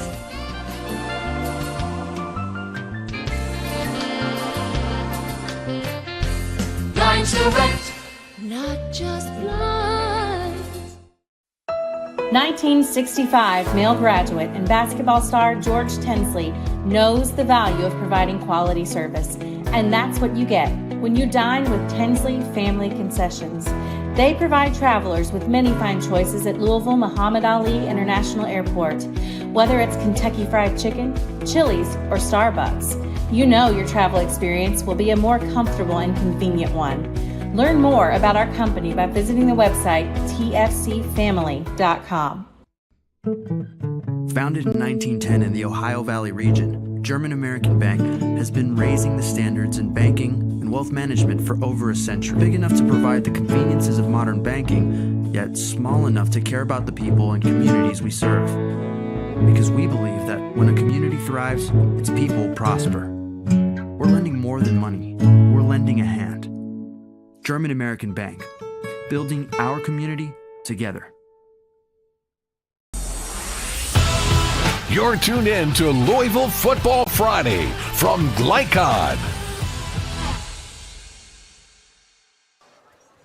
For anybody just joining us, Chase Burton, the outstanding running back from Abel, has been down on the field for several minutes with a apparent injury. And just a rough situation. Everybody here rooting for him and hoping the best. And we'll keep you updated on that. And it feels callous to even think about anything else with a young man like this, in a difficult situation, but be that as it may, until we can tell you something meaningful, we'll talk about what we do know, and that's football. And it's a district game tonight. Of course, Mayo came in 1-0 in district play, but after this game tonight, they then go to Bullitt East next week. So Bulldogs playing for at least the ability to wrap up a home game tonight with a win. You can't clinch the district championship. You'd have to win tonight and then next week to do that. But that's what's on the line for the Bulldogs. And then, of course, they play Manual, always a big game. And Manual's definitely one of those teams in the thick of the hunt for state title accolades and that sort of thing, Dion. Yeah, the Male Manual game, if I'm not mistaken, that's the oldest high school rivalry in the nation. And Manual's got a solid team this year, so should be a competitive game, and looking forward to that one. I will apologize to any of the Male alums like you who can probably tell this story 10 times better than I can. But I'm from Eastern Kentucky, so all of this is new to me. So I had it explained to me. I started doing Male games, and there's the omnipresent H. Well, what is H? They're male. Why isn't it M? Well, Male Manual is why it's not an M. Apparently, many, many years ago, they played a game for the rights to the M, and Manual beat Male, and thus Manual has the M, and Male, and it's high school, so it's an H. Did I get it more or less correct? For the most part. I believe Male High School was the first high school in Louisville. There was only one school, so they just, hey, our letter's H, we're the high school, So obviously some point in time Manual came around, and I'm not sure, what made that decided difference, but they grabbed the M, and, Male High School stayed with the H, which I appreciate and respect that tradition. Yeah, it's a great one. Of course, it's the first district game tonight for Fern Creek, and they've got to wrap all of that up. Well, that's not. They had Bullitt East last week. I'm sorry. So Bullitt East last week, and then Male this week, and then they get Southern next week to wrap up theirs. And, boy, they didn't go lightly to finish their regular season. They play Cal on Friday, November the 1st. And you talk about a handful. That is a big ask for the Tigers. No doubt about it. Cal is playing well, but so is Fern Creek. Male High School is one of the premier teams in the state. And it's it's 10-0 with 4 minutes to go in the second quarter. So Fern Creek's playing some good football, especially on defense, and they're still in this game. Yeah, I think Coach Abel was very, very upfront about the fact that they're 4-3, but a couple of bounces here and there, they could be 6-1 or 7-0. The only losses by 7 against North Oldham, and then by a point to Oldham County, and by 3 against Jeffersonville of Indiana. And the last 2 of those came on the road. So, they are a quality opponent, and they have acquitted themselves well, particularly on the defensive side of the ball tonight. Oh, that's a fact. Anytime you're, what do they say? Defense wins championships, and Fern Creek's playing some nice defense, and that's apparent, just to have this Male High School offense with only 10 points at this point in the game. That's pretty rare. So, again, just hats off to those guys, and, we'll see if they can continue to play at that level and finish this game off strong. Yeah, they've only allowed, coming into tonight, 10.7 points per game. And Male's averaging 19.1 defensively, so it certainly speaks to impressive performance there, and they are the number 2 team in the district in RPI. And we are still awaiting some news on Chase Burton. He's still down out there, keeping an eye out for any kind of significant developments, but right now it's a lot of hurry up and wait. He seems to be, I think they've got him rolled onto his back. You had noted, Dion, he was down on his stomach to play. He kind of ended up on his stomach, and I think probably laid that way briefly, but it looks like they've got him over on his back now. Yeah, he's been out there for quite a while. Again, just the body language around him. Nobody really seems panicked or anything. Right, so right. Hopefully it's not anything serious, and they're just waiting on, I don't know, something specific to be able to get him up and off the field at this time. Absolutely. Well, Glycod, Friday night is, of course, the busy night, but this is an unusual week. It's not just Friday. We've got a Saturday game. I'd be remiss if I didn't tell you, and it's quite a Saturday game tomorrow at noon. Bryan Station at Frederick Douglass, a couple of the 6A Powers, the Lexington edition of 6A Powers. And, historically, high-level football is kind of centered around Louisville here, but those are 2 teams that can compete with just about anybody. Oh, no doubt about it. There's some talent out there. Don't get it wrong. Obviously there's some great tradition here in Louisville in terms of high school football, but, quite often, outside of Jefferson County, you find some teams that are competing, and you really have to come out and give your best if you think you're going to, come out with the victory. Absolutely. Mail and Fern Creek, this is the 42nd meeting of the teams, if I've got that information correctly from Steve Bird. Looks like they first played in 1934, and I mentioned earlier Mail is able to claim the last 19 wins in the series. It's 37-4, the all-time advantage. And that last Fern Creek win back in 1997, it was here at Mail. It was a 13-12 victory for the Tigers. But it's tough. With a team like Mail, you've got to come in and take advantage of your opportunities where they may lay. Oh, yeah, no doubt about it. I mean, I was here in the early 90s, and I don't think that Fern Creek ever beat us, but it was always a challenge. I mean, I can remember on multiple occasions just going in at halftime down. Mm-hmm. You know what I mean? It was always a tough fight for these Fern Creek Tigers, against Mill High School, and we're seeing the same thing tonight, 30-plus years later. Yeah, the playoff game last year, the two teams played twice last season, and Mail was able to win the regular season battle easily over at Fern Creek. But the playoff game was here, and that was a game. 34-14 was the final, and maybe doesn't even speak to how competitive that game really was, because it hung close well into the third quarter. And the Tigers, they've got their share of athletes. It's just hard to compete numbers-wise with the kind of depth that Mail has.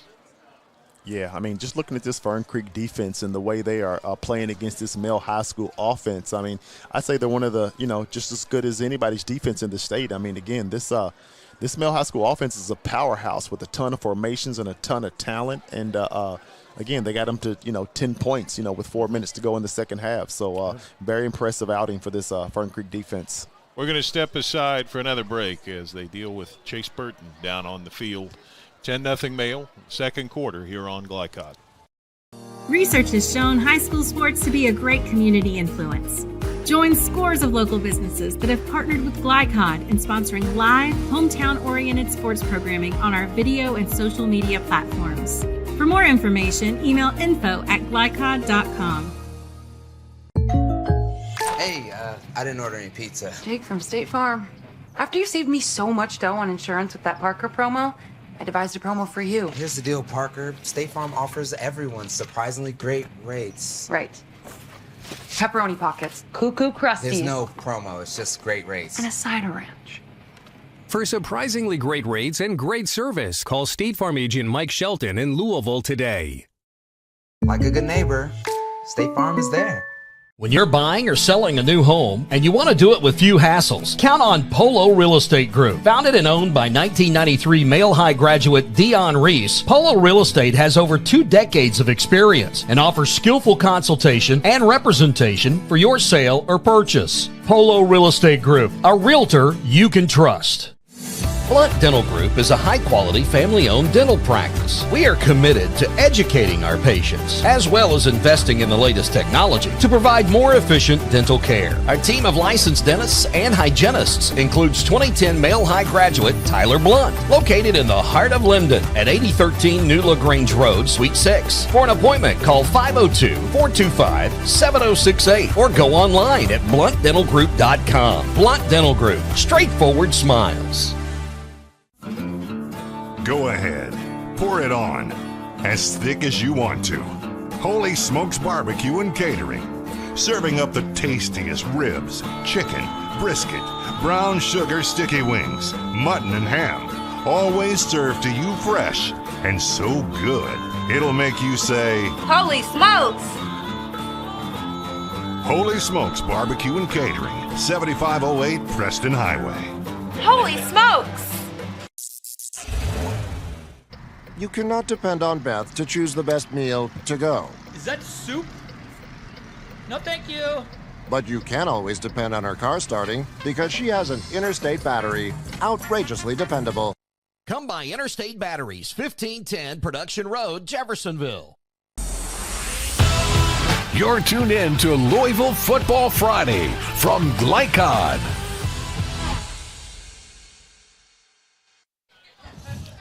Joe Cox and Dion Reese back here at Male High School, where we have had an extended delay after an injury to Male running back Chase Burton. Just a tough situation, and again, we apologize for not being able to tell you more about what's going on, but all we can do is tell you what we observe, and there's not a whole lot going on at the moment. Burton's been on his back there at the 45-yard line or so for quite a while now. Yeah, we've had quite the delay here, for this injury. I'm not sure if they're waiting on EMS to get here. But again, like I said, just the body language of the adults, I don't see anybody just, panicking like something awful is going on. But he's been down for quite a while now. Yes.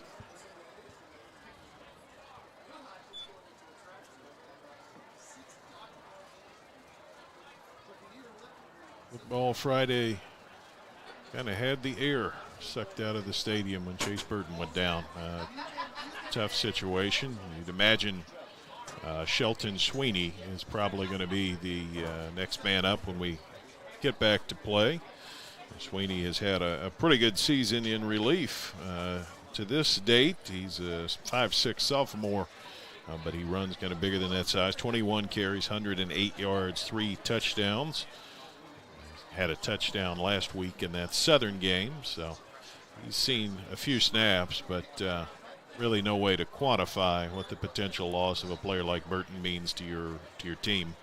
Yeah, one of the better running backs in the state right now, so obviously that's a big loss, but I'm sure Sweeney will come in, and like I said, he's gotten several snaps this season, and he should be ready to go, and I'm sure he'll split some of that up with Harrison as well. You know what I mean? You can hand him the ball, pitch him, get him on the outside. So yeah, he's kind of a jack of all trades back there. You can put him at wildcat quarterback, you can put him at running back, you can put him at receiver. You can do anything with him, and certainly potentially if Burton is indeed out for an extended period of time, that's probably what you're going to be up to now. So, and you hate to assume, but it's hard not to assume at this point.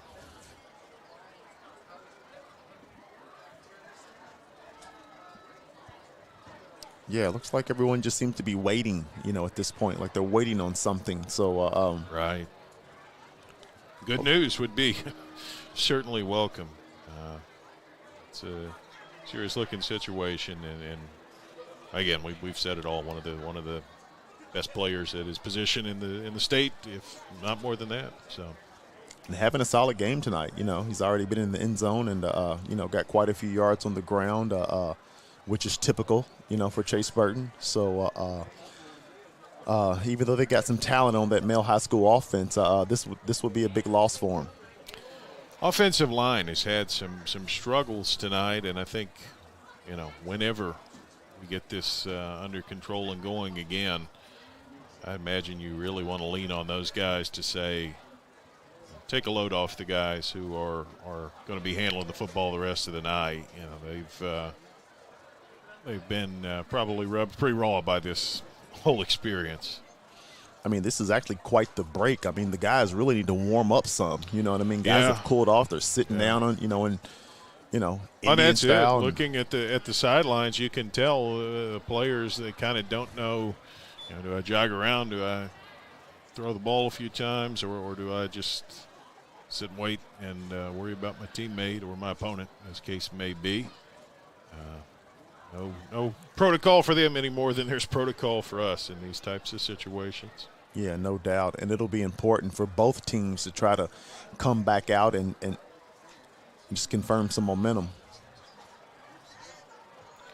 Yeah, I'm trying to look now over by the officials, see if we've got some activity going on over there. But looks like we got the officials stretching out, trying to stay warm here. Yeah. It hits everybody, I guess. Plenty of other action tonight. Of course, we bring you our ticker throughout the evening, and thanks to our friends over at Holy Smokes Barbecue and Catering. Encourage you to tell them the man in the big white hat sent you.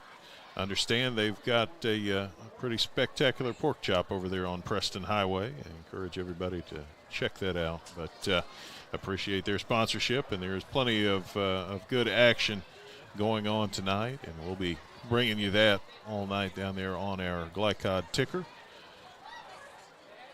But here at Mail, it's kind of ground to a halt. 4:09 to go in quarter number 2, and 10-0. We've been here for a while. A long while, you know. Yeah, there is an element here that's kind of creeping in of what exactly is the nature of the delay at this point. As you've said, nobody seems frantic, and yet at the same time, one would imagine whatever this injury is, the priority would be getting Mr. Burton some appropriate medical care ASAP.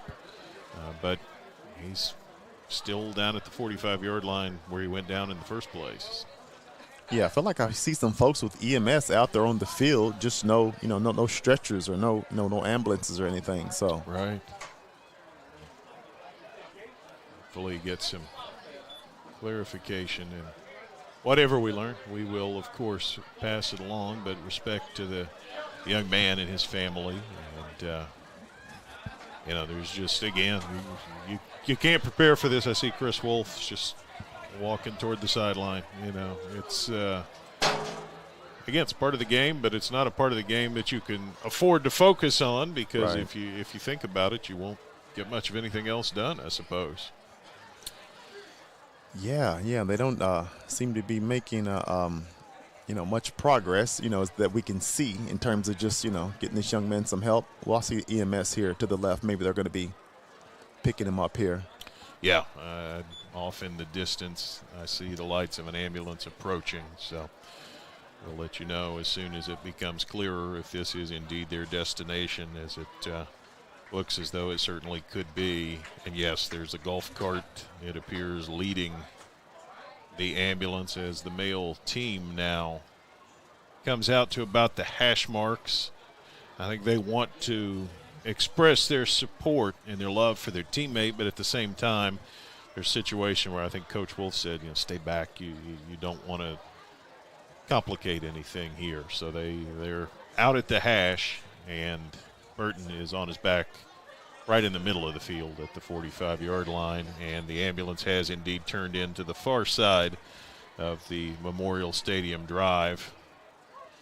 Yeah, another good sign is they didn't come zooming in with the lights on. No, not so at it's all. Obviously not some major emergency, but obviously pretty serious because they are here. They are here, and they're trying to figure out how best to go, and they're just going to cut through the corner of the end zone, it looks like. Yes, we have a fire EMS vehicle now out on the field. It's coming down the corner and out toward midfield where Chase Burton is. Stopping now. Well, say that. It was slowing. And now we'll come to a stop there, backed up to about the 40-yard line. So we will take another break and be back to let you know where we stand. 10-0 Mail here on Glycod. The news says Gen Z is struggling. I've got news for them. I wait tables, but last week I built a field hospital. I put out a forest fire. I stopped 1,000 attackers. And a natural disaster. I've saved lives.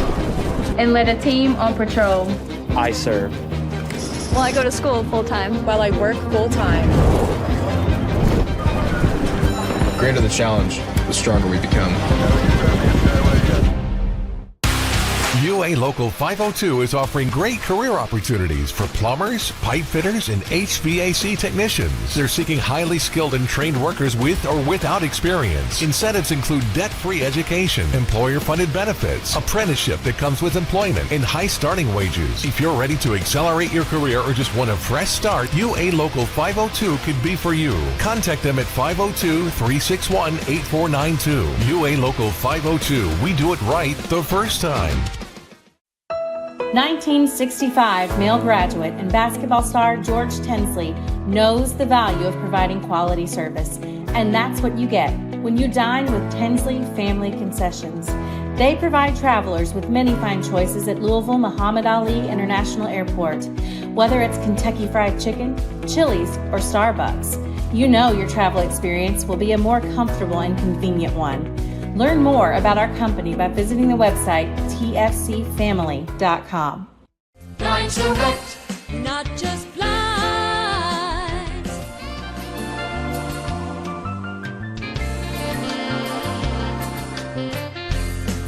direct, not just blinds.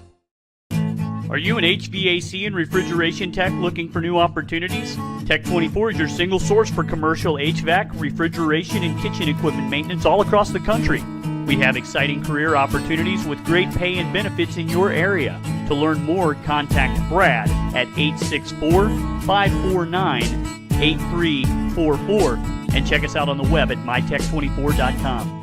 864-549-8344.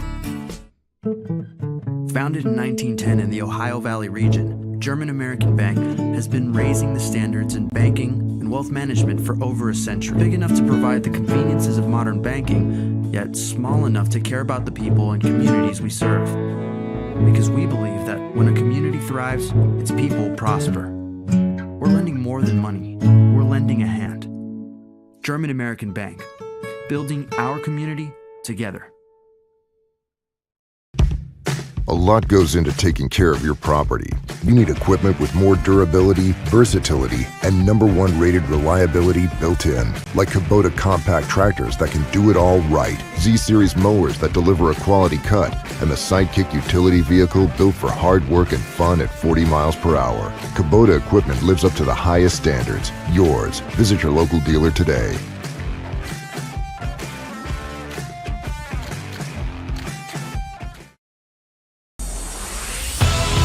You're tuned in to Louisville Football Friday from Glycod.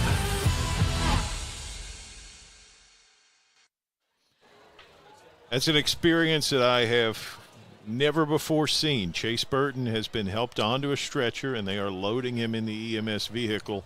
At first, his teammates came swarming in to show their support and their affection, and then the opposing team did likewise. So everybody is around Chase Burton down there as they load him up. Again, goodness knows, no way of telling. We ran the replay for you.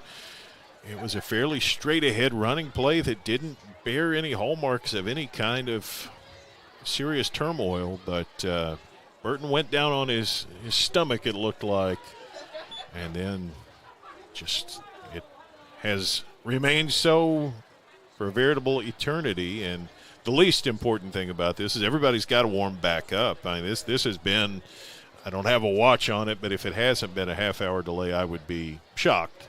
And certainly long enough for players on both teams to get cold. So, you know, among the 10,000 things here, this is probably number 9,997. But everybody's got to get loose, to get warmed up, to figure out how we got to play 2 quarters and 4 minutes of football still tonight.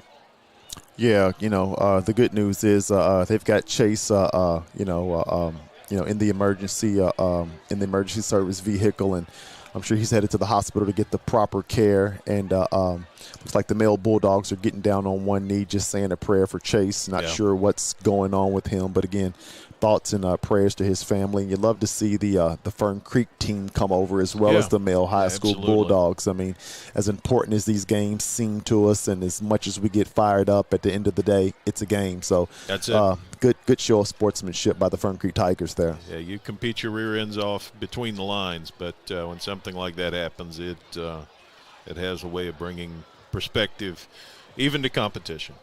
So Burton is loaded and will presumably be taken out for medical care, and God bless him. Oh, yeah, thoughts and prayers to Chase Burton. And like you mentioned, both of these teams need to warm back up. You know, that was quite the break. So we still got 4 minutes to go in the second quarter here, and I forgot who had the ball. What's going on now? Mail has the ball, and it's third down. Burton had run for about 2 yards and then went down, and that's how we got where we are. So, yeah, third and about 5 when we come back. Ball's going to be around Mail's 45-yard line, and now the Bulldogs do start kind of jogging down to our right. They're careful not to jog too far because they don't want to block the path of the EMS vehicle. But just I think trying to loosen everything up. You know, a delay. Again, there's no pattern for it. There's no predictability for it. You see a lot of weather delays, certainly. Lightning storms can knock a game off course. And, you know, in many ways, whenever you come back from a lengthy break, for whatever reason, it's almost like a new game in itself. Oh, yeah. I mean, like I said, that was quite the break. And, you know, one thing I'll add is some good news. You know, EMS didn't seem to be in a rush getting here, and they don't seem to be in a rush getting out of here either. They're absolutely taking their time. There's no sense of urgency being put across, and can only regard that as a positive sign. But anything beyond that would just be absolute conjecture at this point. The Tigers down to our left have also been warming up, and yeah, they're doing the same kind of just doing some jogging. The emergency vehicle's not down on their side, so they got a little more of an unencumbered flow. Looks like Jordan Williams is loosening up his throwing arm down below the press box here. Yeah, both teams have basically been sitting and laying down on the ground, and the temperatures have dropped a little bit here as well. Yeah. So, again, you know, both sides just need to get warmed up so they can continue this football game. Absolutely. Officials as well. Yeah, we talked about that. I see a little bit of hand on hips, a little bit of stretching action High knees. there. Yeah. You gotta get everything coordinated again before we can have football. Still probably a little while away, as the emergency vehicle still parked at about the 35-yard line right here. So, yeah, as tough as it is to see Burton go down, you know, the good thing for the Bulldogs is they have quite a few weapons over their still. So they're going to be a handful for this Fern Creek defense, which has played well against the Male High School offense, even with Chase Burton in. And there goes the vehicle carrying Chase Burton. It's going to turn around and go back out the way it came. Enters your screen there briefly. It will head off the field.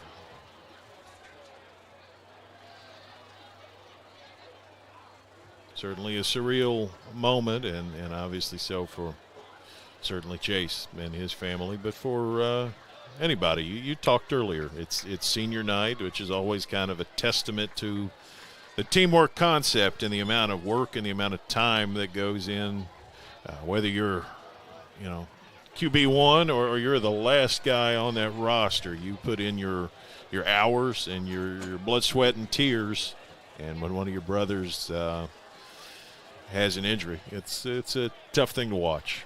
Oh, no doubt about it. I mean, again, you know, like I said, they all got down, looked like they got out on the knee and, you know, said a prayer for him. So, you know, they'll be pulling for him, and I'm sure a lot of these guys are going to want to come out fighting to bring this victory home for him as well. Absolutely. The warming up has kind of taken another stage here. You're having players now kind of jogging through the entire field area, and sideline coming together. I think we're probably momentarily near returning to football. 10-0. I haven't said that in a while because it hasn't seemed significant in a while. But, again, whatever our situation, we can only forge on, and certainly keep Chase Burton in your thoughts and prayers. The Bulldogs huddled around, a fair number of them around Coach Wolfe now. He's talking through some instructions. Probably instructions, trying to get the guys to refocus, you know what I mean? Again, like I said, that was quite a break. I mean, you said, where are we? Where's the ball? Who's got it? What, you know, what's going on here? Not least of all, situationally, what are we coming back to? What down is it? Yeah. It's 3rd and 5. Okay. They've got the ball at the 44. And it is set out there. I think the official's not in any particular hurry to bring the teams back on, but it looks like it's pretty imminent here. Everybody kind of settling back into the sidelines, and that's the male offensive players who've been huddled around Chris Wolfe, and here they come.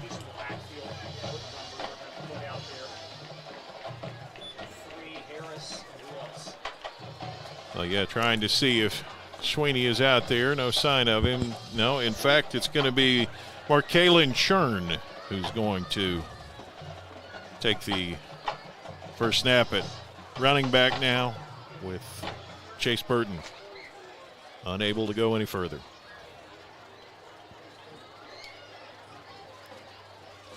Yeah, Markalen Churn getting the call. Hopefully he's warmed up. Yeah, Churn, a young man who kind of a multi-position guy. They list him as a wide receiver, and he's seen some action there, but I've seen him as a running back in seasons past, I suppose, because he doesn't have any carries yet this season. But on 3rd and 5, he is the setback. We're ready for football. Williams is in the pistol. Churn, the setback behind him. 3rd and 5 at their own 44. Play fake, quick flip to Harris. Harris makes one man miss. He's got a first down and shoved out of bounds. And without Burton available, Harris, I think, becomes an even bigger part of the Bulldog offense. Yeah, he's a big part typically, but again, since Chase is there, not there anyway, so I'm sure they'll be leaning on Harris a little bit more to finish this game off. Lucky on the tackle, first down, Bulldogs at the Tiger 49. Pistol look for Williams, Churn behind him. Everybody's bunched in pretty tight except Harris. Low snap, gives Churn. Churn's got a little bit of a seam. He picks his way down to about the 45, pickup of 4. Nice job by that Male High School offensive line. I mean, he was probably 3 or 4 yards down the field before anyone touched him. So, right. Moten on the tackle for Fern Creek. 2nd and 6 as we're late in this second quarter. 10-0 edge for the Bulldogs as they look to put up another score before intermission.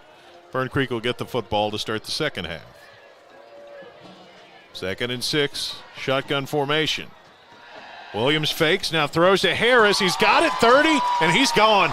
Once he breaks free, forget about it. Touchdown, Harrison. Yeah, that was a great play. He started on this left-hand side out here, just ran a slant across the middle. Williams did a great job of finding him.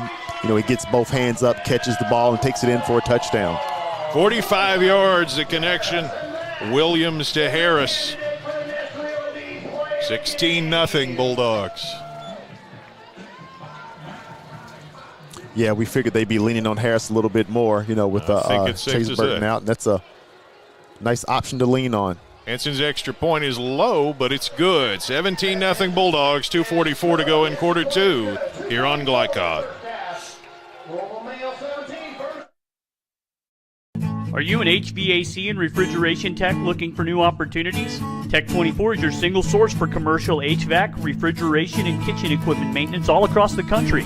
We have exciting career opportunities with great pay and benefits in your area. To learn more, contact Brad at 864-549-8344 and check us out on the web at mytech24.com. 864-549-8344.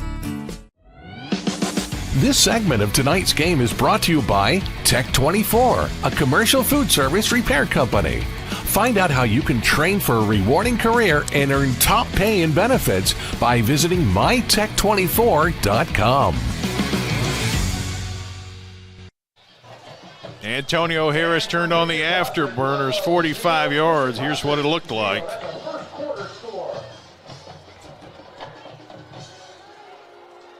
Kickoff from Henson here in live action. Returned out to the 20, 25. Return man did a good job getting out near the edge. Can't see where they marked him out, but it's going to be around the 30-yard line for Wallace. Solid return. Got some decent field position for the Tigers for this drive here. They haven't been able to move the ball much on the ground. And again, I think that's important if they're going to have some success here tonight. They've just had miserable field position for the entire game. This is probably the best field position they've had. A reminder, fans, support the girls' track team. First and 10 at the 30 for senior quarterback Caleb Passmore.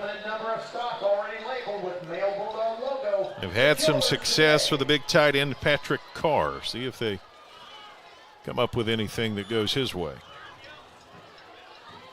Everybody's bunched in pretty tight except one receiver wide to the right, and he looks that way. And then Passmore gets hit, and he's sacked. Yeah, just too much pressure by the Bulldogs. I mean, Passmore, he took a couple steps back, and before you know it, he had a guy, with his arms wrapped around his waist, taking him to the ground. After the sack, 2nd and long, and that is not what Fern Creek wants. It was a short drop, and the pressure just came in a hurry. Brown on the sack there for the Bulldogs. Yeah, I'm sure Fern Creek will be looking to put the ball in the air, and Male Bulldogs will be looking to get some pressure on Passmore. 2nd and 15. Clock ticking low. 3 receivers to the right. And now Passmore looks right. Flag comes in. I think it was motion. Deep ball. Incomplete to Cothran. Yeah, I think it was going to be a procedure penalty. Looked like a shift issue with one of the receivers there. Yeah, looks like that was Albert Bledsoe on defending there. That was some pretty good coverage. Yeah, penalty is going to be declined.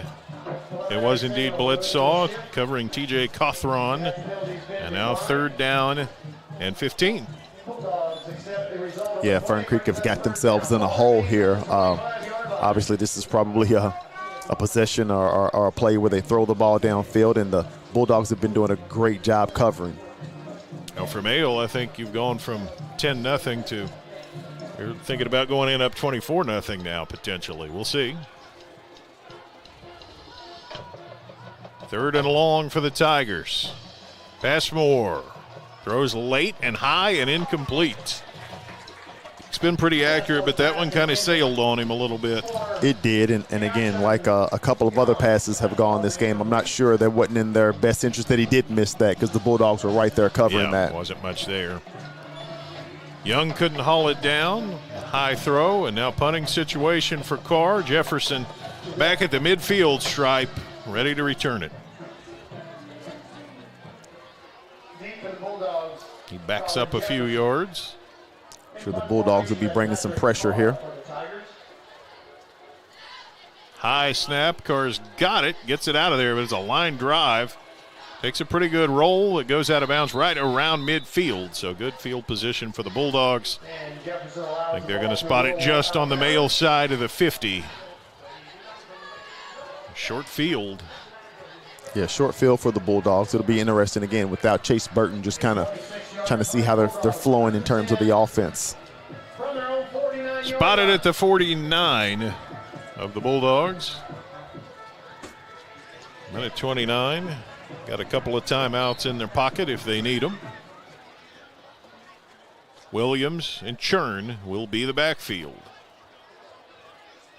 Always worth keeping an eye on Antonio Harris, and he's in the slot closest into the offensive lineman of 3 receivers on this open side.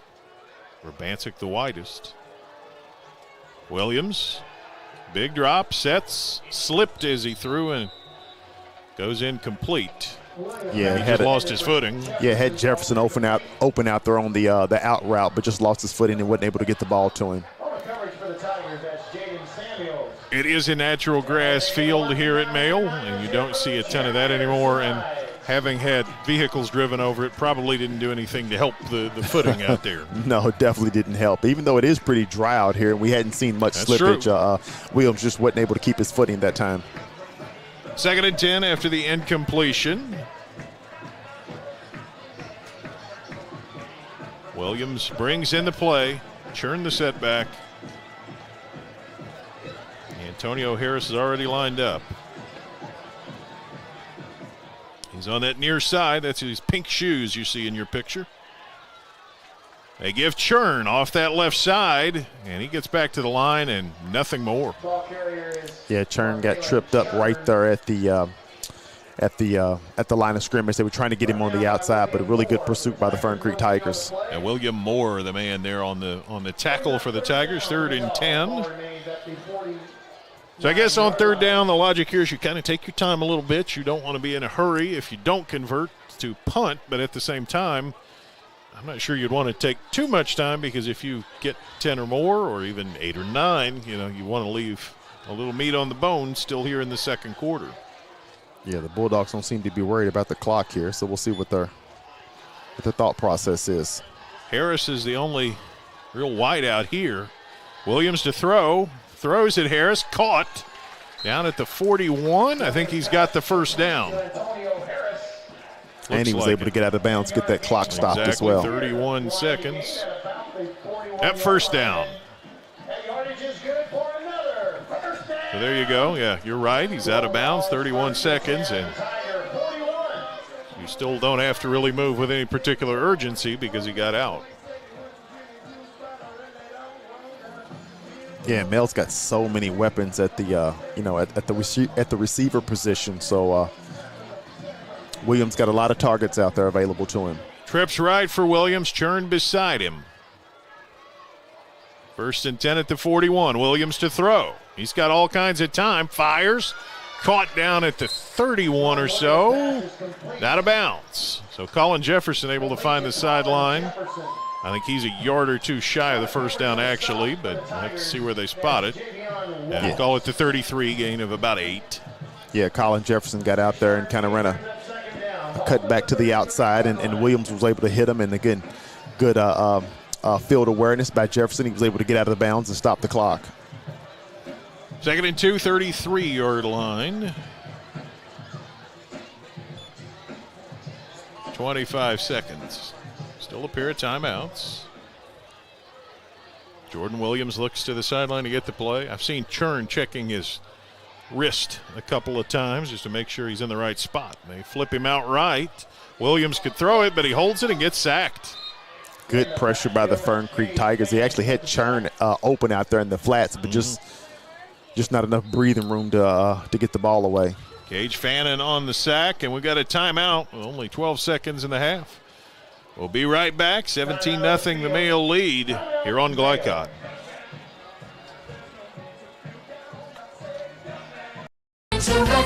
Not just blinds.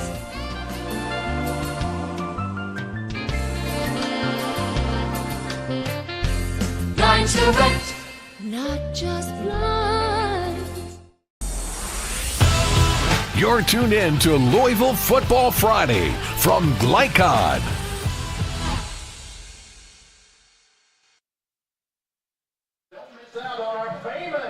Okay, it's 3rd down here. The scoreboard briefly said 4th down, but it is indeed 3rd. A little slow to call the timeout there. I'm a little confused by that, but I'm not sure what that was about. I don't know if they were just kind of hesitating, not sure if they were going to call one, but they definitely let a little bit of time. Yeah, probably down to 2 plays here with 12 seconds. And still got a timeout in their pocket. Williams the quarterback, Harris to the right. Churn turned, but there's a flag. In motion. Yep, this one's going to come back regardless, and Williams throws it into the ground anyway. There is a flag in the backfield. 7 seconds left. Yeah, it looked like Churn went in motion as he started to turn, yeah. Yeah. Yep, that's illegal shift. So 7 seconds, you may not have 2 plays now. If you got to, first one better be pretty quick. For sure. Yeah, I would look for him to probably try to get downfield on this play. 5-yard penalty moves the ball back to the 43-yard line. Jordan Williams over near the sideline. Wonder if they're just going to call a timeout and figure out one last moment of strategy. Even though Chris Wolfe sends him back out. There's a lot of wristband checking out there. Making sure everybody's aligned right. 3rd down and a bunch, 7 seconds. So you got to do it quickly. Harris is on the left side. Williams, big rush, throws, picked off, and it may go back. Can Mayo catch him? 30, 20. I'm not sure. In a gutsy play, did he get him out? He did, and that saved a touchdown. Oh, wow. That's halftime. That is pure effort. Gutsy Pure play effort. on the track down. And you can see it again. Oh, just a chucked up for grabs pass. Picked off, and the return man looks at the 20. It looked like he had it, but just a gutty effort by the Male player, staying on it, not giving up the touchdown. It's 17-0 Male, and that will take it to halftime. We'll be back to recap the half here on Glycod. UA Local 502 is offering great career opportunities for plumbers, pipe fitters, and HVAC technicians. They're seeking highly skilled and trained workers with or without experience. Incentives include debt-free education, employer-funded benefits, apprenticeship that comes with employment, and high starting wages. If you're ready to accelerate your career or just want a fresh start, UA Local 502 could be for you. Contact them at 502-361-8492. UA Local 502. We do it right the first time. Only your locally owned Cub Cadet dealer has genuine parts, accessories, trained service technicians, and the widest selection of innovative Cub Cadet products. We're here for you whenever you need us, with expert service and support to keep your equipment running at peak performance for years to come. Visit your locally owned power equipment dealer, Anderson Sales and Service in Madison, Crestwood, and our newest location at 1675 Watterson Trail in Louisville. Go ahead. Pour it on. As thick as you want to. Holy Smokes Barbecue and Catering. Serving up the tastiest ribs, chicken, brisket, brown sugar sticky wings, mutton and ham. Always served to you fresh and so good, it'll make you say, Holy smokes! Holy Smokes Barbecue and Catering, 7508 Preston Highway. Holy smokes! When you're buying or selling a new home and you want to do it with few hassles, count on Polo Real Estate Group. Founded and owned by 1993 Male High graduate Dion Reese, Polo Real Estate has over 2 decades of experience and offers skillful consultation and representation for your sale or purchase. Polo Real Estate Group, a realtor you can trust. New recruit, take advantage of our apprenticeship program. Come out of our 4-year course debt-free. With health insurance, a guaranteed pension, a degree, and an electrical license. 3 words I'd use to describe the apprenticeship are opportunity, skillful, educational, solid career path, rewarding, beneficial, and a brotherhood. A life-changing opportunity. The cost of school and stuff is on-the-job training. The teachers here are great. They're all very, very knowledgeable. They're preparing you for what you're already seeing in the field. If you're struggling with something at school, sometimes your fellow students can help you work through that. Everyone's willing to help each other. It's like a big family. I love being a part of a union, something bigger than myself. This field is so vast. You can find something that you really love to do because there is so much you can do. I went from a job to a life-changing career. Power up your potential with the IBEW. 1965 Male graduate and basketball star George Tensley knows the value of providing quality service. And that's what you get when you dine with Tensley Family Concessions. They provide travelers with many fine choices at Louisville Muhammad Ali International Airport. Whether it's Kentucky Fried Chicken, Chili's, or Starbucks, you know your travel experience will be a more comfortable and convenient one. Learn more about our company by visiting the website tfcfamily.com. Tonight's halftime report is brought to you by Tinsley Family Concessions, a tradition of corporate excellence and community service. For more, visit tfcfamily.com.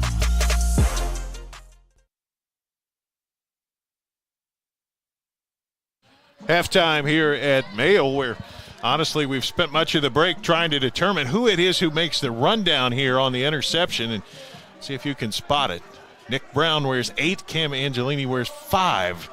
I'm pretty sure it's one or the other, but all we can see is just some absolute blazing there and a gutsy effort that really, it's hard to overstate, Dion, what a huge play that young man made, because if he doesn't absolutely bust it over that last 20 yards, It's 17-7, and Fern Creek gets the ball out of the half. 7 points. I mean, such a gutsy play. I mean, to be quite honest, I'm still not sure if he made it, to be quite honest. Yeah, in real time, it didn't look like it was going to be possible. Right. The returner, Javion Wallace, who's had an excellent half for Fern Creek, looked like he had the angle at the 20-yard line. And whoever it was, Brown, Angelini, whomever, it was a heck of a just sheer effort play to run it down. No doubt about it. I mean, this Fern Creek defense has actually had a solid game. You know, they've had a really solid game. I'm impressed with these guys. And, now we got Chase Burton out, unfortunately, for the Male Bulldogs, so it'll be interesting to see how things fare for them in the second half. Yeah, I mean, that has to really be the story of the first half. Male scored on the opening possession of the game. It was Burton with a 9-yard touchdown run. But, of course, midway through the second quarter, around the 4-minute mark, he sustained some manner of injury and was out there on the field for a lengthy period of time. Eventually was loaded onto a stretcher and then placed in an emergency medical vehicle and taken out. Again, the one positive note, as much as one can draw inferences from these sorts of things, is that nobody at any point in the process seemed desperate or fearful. It seemed like it was an orderly handling of a situation, which certainly makes you hope that whatever the nature of Burton's injuries, maybe it wasn't as bad as it seems, but it certainly looked ugly, and it's a massive loss for a Bulldog team, that has a lot of playmakers, but I don't know that any of them shined any brighter out there than number 2, and now you have to assume he's on the shelf for a while. Yeah, you would think that probably is the case. And, again, he's such a playmaker, and you can't replace a guy like that. They got a ton of talent out there, and as you see, they're going to probably lean on Sweeney and Harrison a little bit more. But, just a big loss for the Bulldogs for now. Absolutely. Well, we are going to step aside here for a moment, let you hear from some of our sponsors. We come back, we'll recap the first half, give you some first half stats before we move on to get ready for the second half. 17-0 Male here on Glycod. 1965 Male graduate and basketball star George Tensley knows the value of providing quality service. And that's what you get when you dine with Tensley Family Concessions. They provide travelers with many fine choices at Louisville Muhammad Ali International Airport. Whether it's Kentucky Fried Chicken, Chili's, or Starbucks, you know your travel experience will be a more comfortable and convenient one. Learn more about our company by visiting the website tfcfamily.com. Founded in 1910 in the Ohio Valley region, German American Bank has been raising the standards in banking and wealth management for over a century. Big enough to provide the conveniences of modern banking, yet small enough to care about the people and communities we serve. Because we believe that when a community thrives, its people prosper. We're lending more than money. We're lending a hand. German American Bank, building our community together. Jake from State Farm. I would like to formally extend my gratitude for the Russell rate on my insurance. Do you mean surprisingly great rates from State Farm? I don't believe in accepting help, but I'll make an exception. Here's the deal, Russell. There's no special rate. These prices are for everyone. Consider us square. I made that from memory. I know your face that well. For surprisingly great rates and great service, call State Farm agent Mike Shelton in Louisville today. Like a good neighbor, State Farm is there. Are you an HVAC and refrigeration tech looking for new opportunities? Tech24 is your single source for commercial HVAC, refrigeration, and kitchen equipment maintenance all across the country. We have exciting career opportunities with great pay and benefits in your area. To learn more, contact Brad at 864-549-8344 and check us out on the web at mytech24.com. 864-549-8344. When you're buying or selling a new home and you want to do it with few hassles, count on Polo Real Estate Group. Founded and owned by 1993 Male High graduate Dion Reese, Polo Real Estate has over 2 decades of experience and offers skillful consultation and representation for your sale or purchase. Polo Real Estate Group, a realtor you can trust. UA Local 502 is offering great career opportunities for plumbers, pipe fitters, and HVAC technicians. They're seeking highly skilled and trained workers with or without experience. Incentives include debt-free education, employer-funded benefits, apprenticeship that comes with employment, and high starting wages. If you're ready to accelerate your career or just want a fresh start, UA Local 502 could be for you. Contact them at 502-361-8492. UA Local 502. We do it right the first time. Research has shown high school sports to be a great community influence. Join scores of local businesses that have partnered with Glycod in sponsoring live, hometown-oriented sports programming on our video and social media platforms. For more information, email info@glycod.com. You're tuned in to Louisville Football Friday from Glycod. 17-0, the advantage for Mail. As for how we got there, a look at our first half scoring comes to you from German American Bank. German American Bank, strengthening communities since 1940. The scoring recap starts at the beginning. Where else? It was the opening drive. Mail took it 59 yards. Chase Burton crashed in from 9 yards out. Extra point from Henson made it 7-0 Bulldogs, 7:24 to go in the first. After some back and forth, Seth Henson connected on a 38-yard field goal that made it 10-0 with 10:59 to go in the second.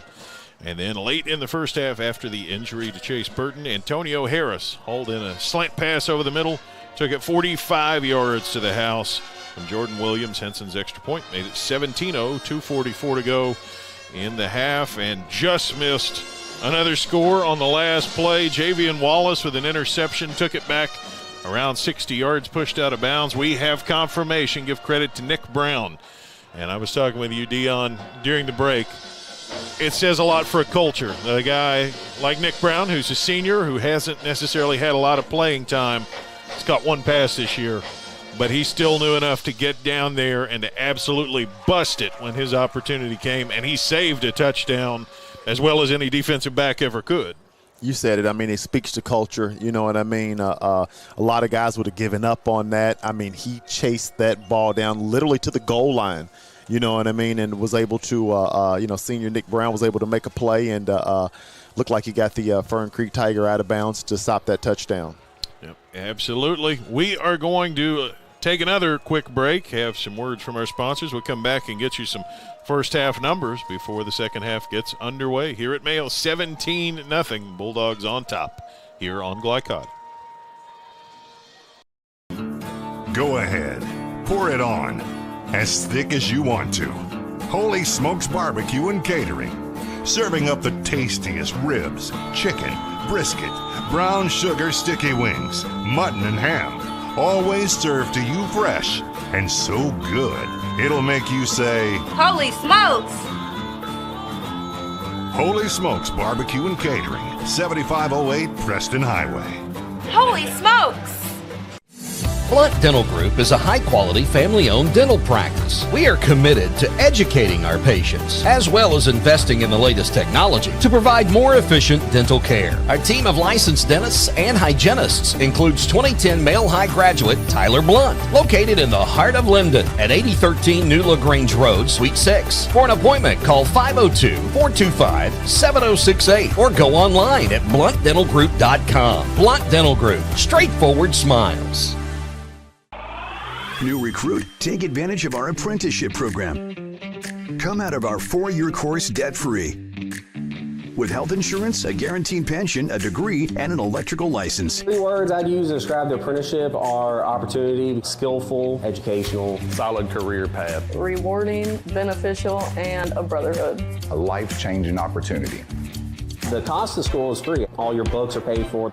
You go to school once every 2 weeks. All the other stuff is on-the-job training. The teachers here are great. They're all very, very knowledgeable. They're preparing you for what you're already seeing in the field. If you're struggling with something at school, sometimes your fellow students can help you work through that. Everyone's willing to help each other. It's like a big family. I love being a part of a union, something bigger than myself. This field is so vast. You can find something that you really love to do because there is so much you can do. I went from a job to a life-changing career. Power up your potential with the IBEW. Are you a parent battling with raising your child in today's fallen world? You're not alone. The Operation Parent Handbook is your beacon of hope with info and guidance on social media, vaping, anxiety, and more. It's a resource that equips you with the guidance and conversation starters you need in your parenting journey. Use discount code KIDS at checkout to get 10% off any handbook. Visit operationparent.org to reclaim your confidence as a parent. Operation Parent, you've got this. Founded in 1910 in the Ohio Valley region, German American Bank has been raising the standards in banking and wealth management for over a century. Big enough to provide the conveniences of modern banking, yet small enough to care about the people and communities we serve. Because we believe that when a community thrives, its people prosper. We're lending more than money. We're lending a hand. German American Bank, building our community together. You're tuned in to Louisville Football Friday from Glycod. 17-0 the advantage for Mail. A few halftime numbers. Fern Creek really struggled offensively. 20 plays for 35 yards in the half. 6 of 11 for 47 for Passmore through the air. So on the ground, yes, that's a negative. 9 for negative 12. And it's one of your keys, Dion. They got to have some balance, and they have not been able to find it with only 2 first downs on offense. Yeah, Caleb Passmore's had a really solid season. He's thrown a bunch of touchdowns, thrown for a bunch of yards. But I knew that they were going to need to move the ball on the ground if the offense was going to be successful tonight against this Male High School defense, and they just haven't been able to pull that off so far. Absolutely. For Mail, the story, Chase Burton had 11 carries for 64 yards before he departed with an injury. Scored his 15th touchdown of the season. I've got him at 908 rushing yards on the year. Jordan Williams, 7 of 13 through the air, 91 yards, a touchdown and an interception. Antonio Harris, 3 catches for 62, including that touchdown, which covered 45 yards. So that a big play. Not a lot of penalties for once, only 1 on each team. And turnovers, 1-1. Fumble that Fern Creek lost deep in its own end, but didn't cost him any points. And then Williams threw the interception on the last play of the half that nearly cost Mail a touchdown. But again, heads-up play by Nick Brown for running it down. Tip of the hat to Nick. And that's how we're at 17-0, and that is where we'll get ready for the second half. Coming up just on the other side of this break, here are a few more words from our sponsors, and then Bulldogs and Tigers coming right up here on Glycod. Buying or selling a new home, and you want to do it with few hassles? Count on Polo Real Estate Group. Founded and owned by 1993 Male High graduate Dion Reese, Polo Real Estate has over 2 decades of experience and offers skillful consultation and representation for your sale or purchase. Polo Real Estate Group, a realtor you can trust. A lot goes into taking care of your property. You need equipment with more durability, versatility, and #1 rated reliability built in. Like Kubota compact tractors that can do it all right, Z-Series mowers that deliver a quality cut, and the Sidekick utility vehicle built for hard work and fun at 40 miles per hour. Kubota equipment lives up to the highest standards. Yours. Visit your local dealer today.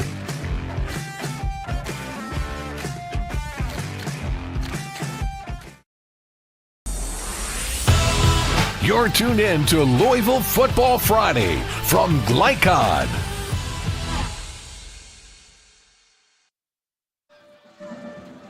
Almost ready for the second half, 17-0. The Tigers will get the football to begin the second half. It's been a strange first half if you're Coach Josh Abel. I mean, there's some things there you can really hang your hat on. There's some other things where you say, we've got to create some breaks for ourselves once in a while. On a positive note, the defense is playing really, really well for the Fern Creek Tigers. And unfortunately for, the Male Bulldogs, Chase Burton is down, so that should make it a little bit easier, you would think. But on offense, they just haven't been able to move the ball on the ground, and they're going to have to be able to figure that out if they're going to come out with the victory tonight. Yeah, be interested to watch the Male running game in the second half. Markalen Churn was the first man up. He had 2 carries for 4 yards, so didn't get a whole lot of opportunities. One would think that the second half would provide some more of those, and we'll have to see what's in store. Shelton Sweeney's been very effective. I thought it might be him, but hasn't seen any carries tonight. But maybe they're saving him. Yeah, we'll see. Again, I expected Sweetie to come in as well. Again, like you said, we'll see if they use him here in the second half. Bulldogs are ready to go. They're out there to start the second half, waiting on the Tigers. And here comes Fern Creek. The Male's going to kick it away. As we start the second half. Every kick from Henson, I think after the first one, is settled down right on the edge of the end zone. So see what he does here. It's another driver. It's going to come up short. Caught it about the 2. Here comes the return, trying to get on the edge. The return man's got a seam out across the 30, out across midfield. Can anybody catch him this time? They turn him in. He's taken down at about the 26, and that's the guy who almost had a pick 6 late in the half. Or no, actually, I'm sorry. Kyshawn Young, the man on the return. Yeah, Young, I mean, he's really got some speed. I mean, you know, as they say, speed kills. I mean, he got those jets going, and it was tough for the Bulldogs to even get a hand on him. They were lucky that wasn't a touchdown. Steron Davidson had to take him down, but the return covered about 72 yards. And we were saying it had been lousy field position all night for the Tigers. Well, there you go. That's off the schneid now. Fern Creek will start on the Male 26. Yeah, this is great field position. They've got to be able to take advantage of this and hopefully get some points on the board. Again, Bulldogs only allowed 2 first downs in that first half. Defense has been strident, particularly in the trenches. Passmore in the gun.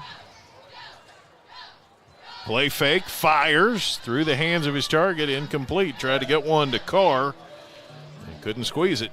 I like the play call. You know, they weren't able to get it to him, and he was actually open, and ball maybe even hit him in his hands, but he just wasn't able to pull that one in. I think he heard footsteps from Solomon Conley, which is understandable. Oh, no doubt about it. There's a lot going on out there in that Bulldog secondary. Bakar's a big kid, and, I think I'd try him again here in this red zone. Absolutely. 2nd and 10, 26-yard line. First possession of the second half. Tigers trying to avoid the shutout. Passmore's got everybody bunched in pretty tight in the gun. Low snap. Now they get it off to the back. Nothing doing. Absolutely nothing. Slung down by the Bulldogs is Kyshawn Young. Looked like that snap may have hit the ground, and Young picked it up off of the ground and was trying to make something happen. Unfortunately, ended up with a loss on that play. Mason Mudd with the TFL makes it 3rd and 13. It's been kind of the story for the Tigers. 1 step forward and then 2 back, and here they are again in 3rd and long. Ideally, you'd like to try to get the ball downfield, but Passmore just hadn't had enough time to let anybody get open downfield. Some late substitutions here for the Tigers. Passmore's got an empty set. 2 receivers each way, and whistles blow. I see applauding from Mason Mudd and the Bulldogs, and it is a false start. It'll back up. They already backed up Tigers. 3rd and long becomes 3rd and longer. Yeah, just really not getting the production that they need on the offensive end. For the Fern Creek Tigers, they're really struggling right now. Ball's back to the 34, 3rd and 18. Opening series of the second half. Passmore brings his play in.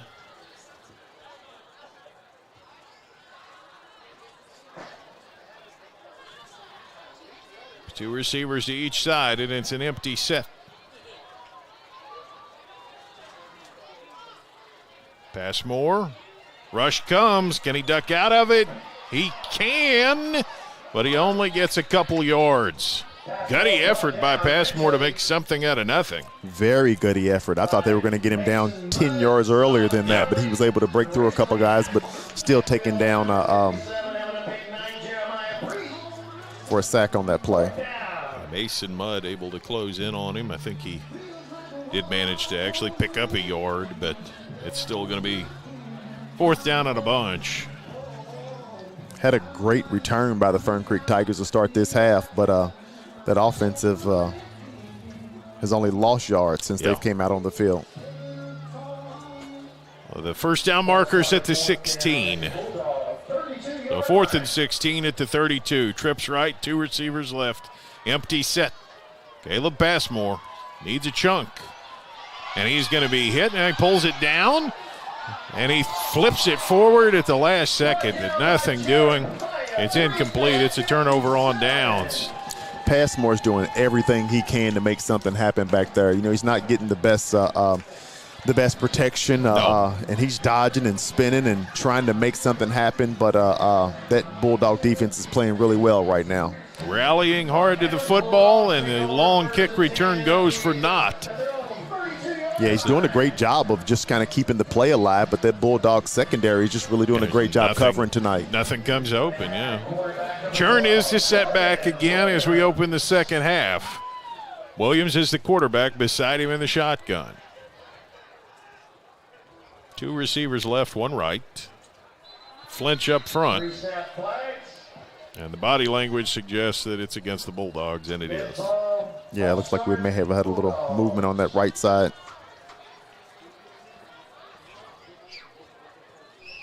Dion, never strikes me odd when the linemen flinch. It's when the guys outside flinch that I kind of go, huh? You know, and the coach will go nuts over that. Just watch the ball. Just watch the ball. Yeah. 1st and 15 after the false start penalty. Same alignment, high snap, corralled. Here's Churn. And he churns for a yard or maybe 2, but just not much there. Not much there at all. And Bulldogs going backwards themselves on this first drive of the second half. I mean, the hole just never really opened up for Markalen Churn. 2nd down and call it 14 now. Just a pickup of 1.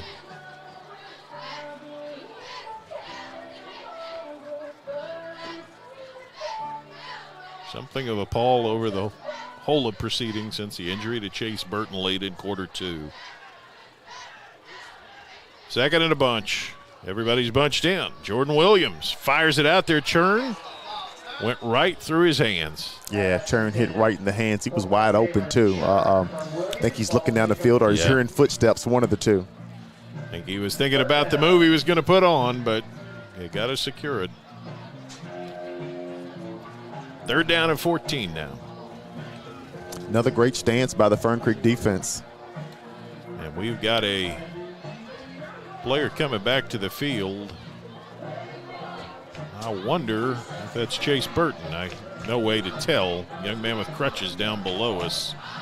I think entirely possible that it is, but we'll try to confirm that. 3rd and 14 for the Bulldogs. Williams, big rush. He's dropped. Well, they just teed off on him in the pocket, and down he went. Yeah, we've got somebody coming back onto the field in some crutches. I'm not sure if that's Chase or not. Maybe they just took some x-rays and sent him back out here. I'm not sure. Big loss, 4th down and a bunch.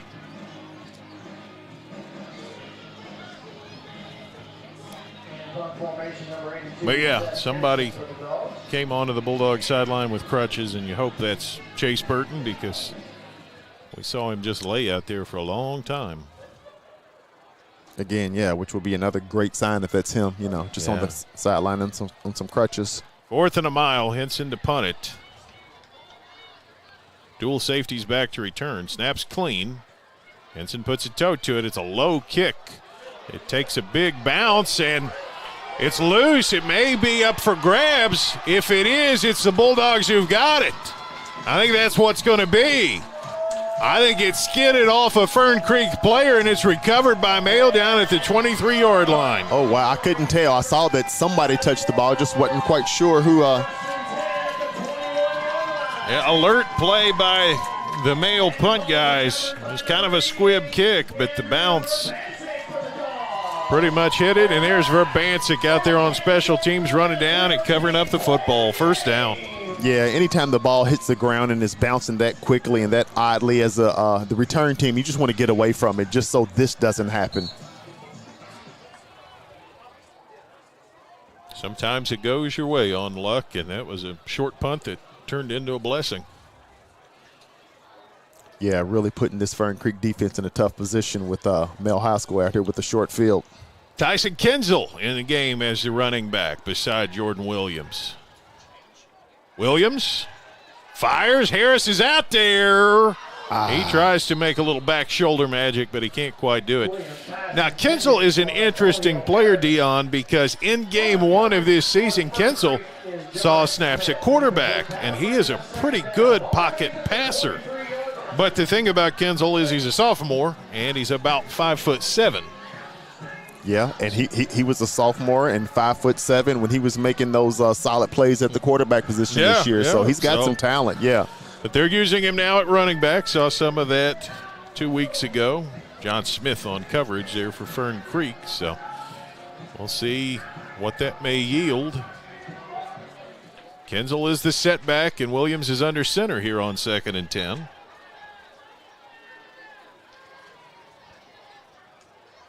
Harris in motion. Pitch it to Harris. Harris tries to get outside right. Now weaves his way and picks up about half a dozen. Some nice footwork by Harris and a great gain on that play. It wasn't really a lot there, but his athleticism just lets him find yards where there aren't. Oh, no doubt about it. He was definitely able to turn nothing into a little something. So great job by Harris that play. 3rd down and call it 4.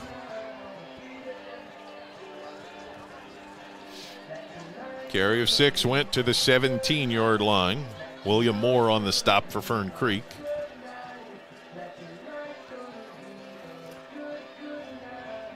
Well, here come a bevy of substitutions, or just late entries, I suppose, for the Bulldogs. Kinzel is the setback. Behind Williams in the pistol. Williams to throw. Harris has got it, and he is lit up where he caught it.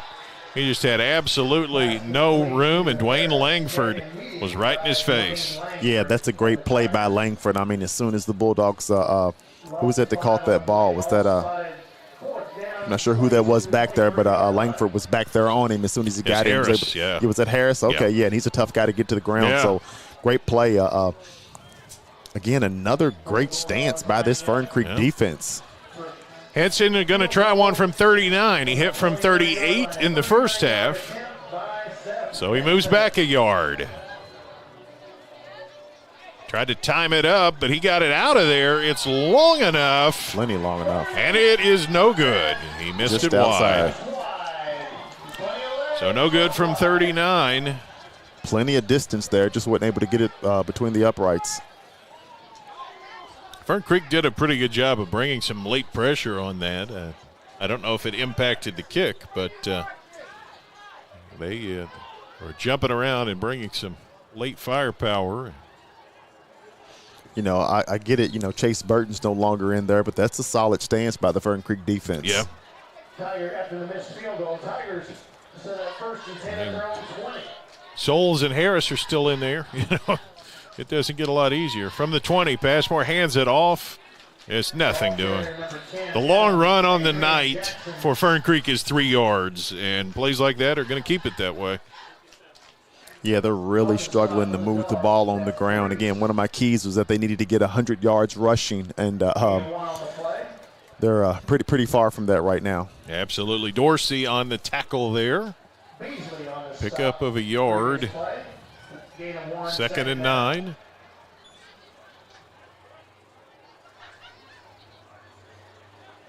At some point, I will say as well, the offensive challenges for Fern Creek become an issue with tempo. You can't play too slow when you're down 3 scores. No, you can't. They need some scores and need some scores pretty quickly. 3 receivers left. Passmore goes that way. It's caught.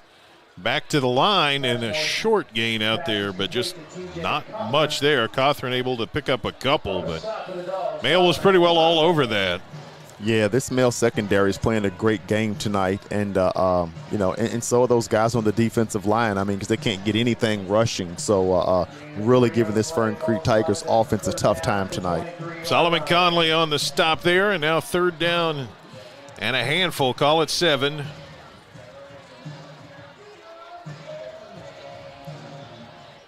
Fern Creek only 2 first downs tonight, and that looks like it's going to end up spelling doom for the Tigers. Empty set, trips left. Passmore looks left, throws left through the hands of Carr. Incomplete. Not sure if he would have had the first down if he caught it, but we'll never know. Yeah, hit him in his hands, and I'm sure he's quite the load to bring down, but just wasn't able to bring that one in that time. Punting situation. I assume that's Colin Jefferson. Haven't been able to pick up his number, but he's usually the punt returner. That looks like him. But I believe so. He's standing in profile, so I can't see the number on his back. But it is Colin Jefferson. Steve Dickerson, our PA announcer, confirms it. Late flag here. Wonder if the Bulldogs have 12. It looks like it could be the issue. It's the back judge who threw it. He's usually the counter. Dead ball, illegal substitution, Bulldogs. Yeah, I think they must have. Colin Jefferson's making his case. Colin Jefferson's saying there's 11 out here. Right, he's counted it several times, and nobody's ran off the field. And I think we're going to see the official pick this up is what we're going to see. Because, I mean, nobody's run off. If there's 11 out there, there were 11 out there. I mean, we're not going to see the flag. Okay, we do. They wave it off. I was going to say, one of two things happens. There's a 12th guy in case somebody runs off, or there's not, and there wasn't. Punt's out of there. Jefferson can't get it, at least initially. Big roll for Fern Creek, and that's going to end up being a nice boot for Carr. Down to about the 33-yard line, where the struggling Bulldog offense will come out to see if they can get things under control a little bit here in the third quarter. Yeah, that was a great punt by Carr. And, again, hopefully the Tigers can come out and play some good defense and get themselves some good field position. Again, that first drive of the game was just very smooth by the Bulldog offense. They went 59 yards. They really weren't challenged. Every first down play seemed to either go for a first down or for 7 or 8 yards. And since then, it's just been rough sledding, frankly. The 45-yard pass to Harris is the one exception. Yeah, this Male High School offense has been really stagnant since that first half. I believe it's Kenzel as the setback here. They give it to Kenzel. He's trying to work the left side and just nothing doing. He gets hit in the backfield, actually going to go as a short loss. Yeah, tough to put that on Kenzel. I mean, guys were in the backfield. He's got to get some protection and a little bit of space if he's going to try to gain some yards on the ground, but just nothing there that time. Yeah, it was Moten in there on the stop, and that's a guy who is an absolute force. Came into tonight with 12.5 sacks. He's a commit of Western Michigan. He goes 6'6", 260 pounds. Plays both ways. He's a tackle for them on offense. He's a specimen. Yeah, not lacking any size at 6'6". He makes Carr look little. Right. 2nd and 12, 4 minutes to go here in quarter three. They pitch it out. Kenzel barely grabs it, turns it up, and gets back to the line. Just nothing doing. That nearly was disaster. The pitch was wide, and you could see Kenzel's only 5'7", and he might have stretched to 5'8" or 5'9" to hold that one in. Right, yeah. He was able to hold on to the ball, and, and there's no turnover there. But, again, this Fern Creek defense, they got some nice size, they got some nice speed, and are really, really disciplined in terms of their defensive assignments. William Moore on the stop there, and 3rd and long. This Bulldog offense is just bogged down right here.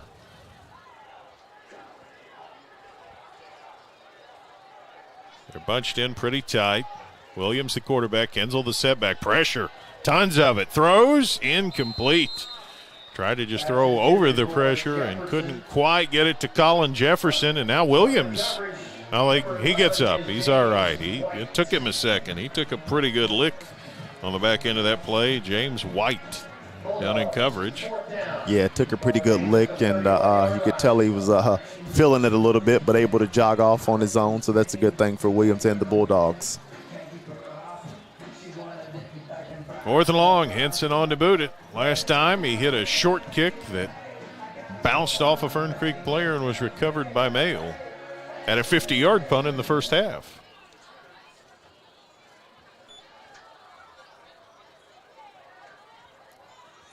Yeah, another possession by the Bulldogs with really no production. Henson taking his time. Here's the snap. He boots it out of there. This one is high. It is caught, and the return man gets lit up. I thought surely he's going to call for a fair catch, but he did not. He should have. That was a dangerous play there, but he was able to hold on to it. So, yeah, James kudos White to that young man. Took an absolute smack right there. Well played by the coverage team.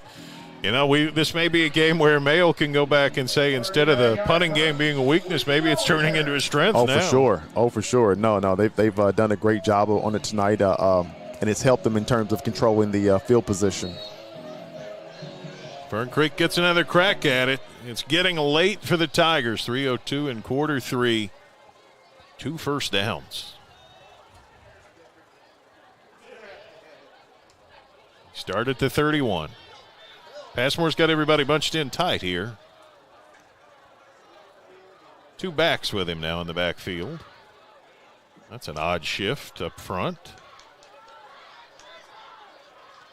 They turn and pitch it out, and they find some room on the run. That's the longest run of the night, and it's near a first down. It might be one. By far the most efficient running play they've had tonight, and it's a first down. Yeah, lots of motion and formation changes there. Kind of got the Bulldogs back on their heels. The gain goes down to the 41. Jefferson on the tackle. That little shift up front might have been something they can go to again. First down.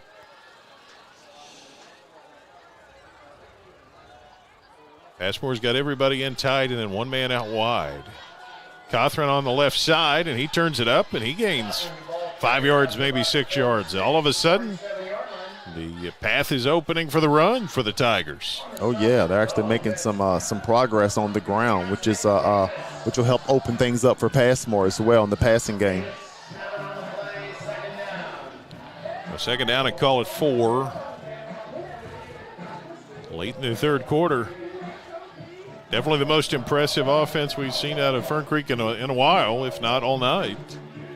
Oh yeah, I would say this is probably one of their best drives. Working on their second first down of this half. Total before this drive, right. Everybody's in tight around Caleb Passmore. Passmore hands it off, and a little seam there, and if that's not a first down, it's a millimeter short. Cothran on the carry. We'll see where they put it. Yeah, it's going to be a first down. So there you go. 2 first downs in the game coming into this drive and 2 on this drive. So the Tigers have got something going here. Yeah, great start. This drive by the Fern Creek Tigers. It kind of got these Bulldogs on the heels a little bit. Bradley on the tackle for the Bulldogs. But the Tigers have taken it across the midfield stripe as we wind down quarter number 3.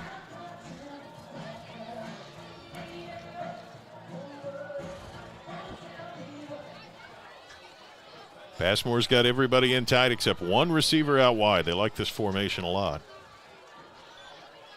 He flips it. Carr's got it down to the 46, maybe 45. Going to be a gain of about 4.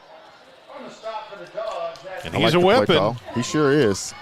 I like the play call. And again, Fern Creek Tigers moving the ball downfield pretty effectively right now. Beckett Kennedy on the tackle for the Bulldogs. 2nd and 6, 45-yard line. Inside the final minute of the quarter. Fern Creek with more offensive momentum than they've had all night.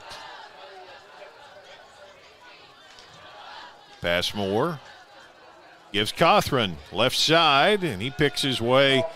I don't think he quite got a first down, but he's close. It's 3rd and short. Yeah, this is by far the most effective that they've been on offense. They're moving the ball on the ground pretty effectively right now. Unless they get in a hurry here, that one's going to end the third quarter. You see, just a nice little running lane off the left side for Cothran. And he's a long yard shy, and that's where we're going to pick up quarter number 4. It's 17-0 Mayo, but the Tigers still having some fight in them. Quarter number 4 coming up on the other side of this break here on Glycod. Buying or selling a new home, and you want to do it with few hassles? Count on Polo Real Estate Group. Founded and owned by 1993 Male High graduate Dion Reese, Polo Real Estate has over 2 decades of experience and offers skillful consultation and representation for your sale or purchase. Polo Real Estate Group, a realtor you can trust. A lot goes into taking care of your property.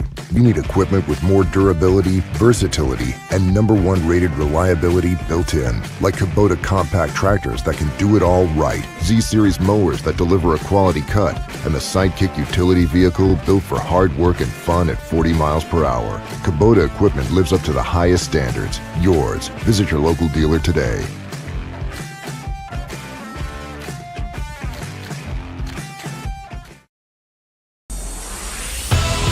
You're tuned in to Louisville Football Friday from Glycod.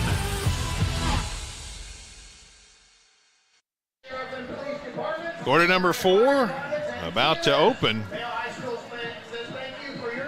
The scoreboard says 17-0. It really hasn't felt one-sided down there in the action, though. Passmore 3rd and short. They run it with Cothran, and he gets dropped. Impressive work right there. Yeah, he took a shot. Solomon Conway. That time. He was like a heat-seeking missile on that play. Oh, yeah. So 4th down and 2 now. Perhaps a little inspiration delivered to the Bulldog defense in between the 3rd and 4th quarter. They need it right now. This is a big play. 4th and 2. Passmore in that formation with 1 receiver out wide, everybody else in. Passmore kept it, and he's got the 1st down, and he's down to the 30. Gutty run by Caleb Passmore. Like the play call. I really like the play call. Fern Creek Tigers are doing a great job moving the ball right now. 1st down at the 30.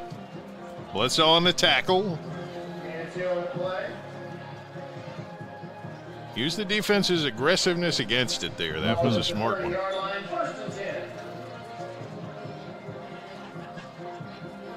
Again, they are so deliberate in getting this stuff in.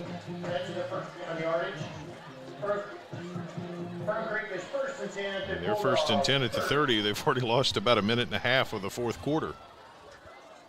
Passmore. Play fake. Throws deep. Got a man out there, but there's no chance on that one. Just kind of floated the deep ball, and Fern Creek had little chance of that. Treyu, the target, but it was pretty well covered up that time by Steron Davidson. Yeah, Davidson had some good coverage on there. There was no way he was going to complete that.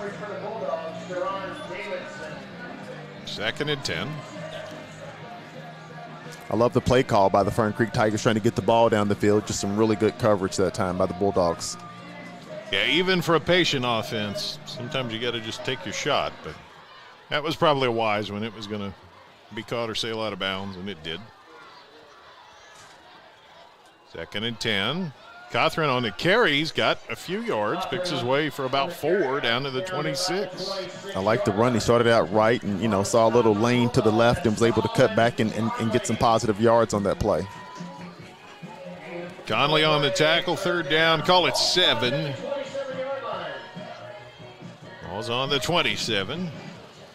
Undoubtedly 4-down territory for the Tigers. And undoubtedly the best drive of this game for the Tigers. Most definitely. They're moving the ball well.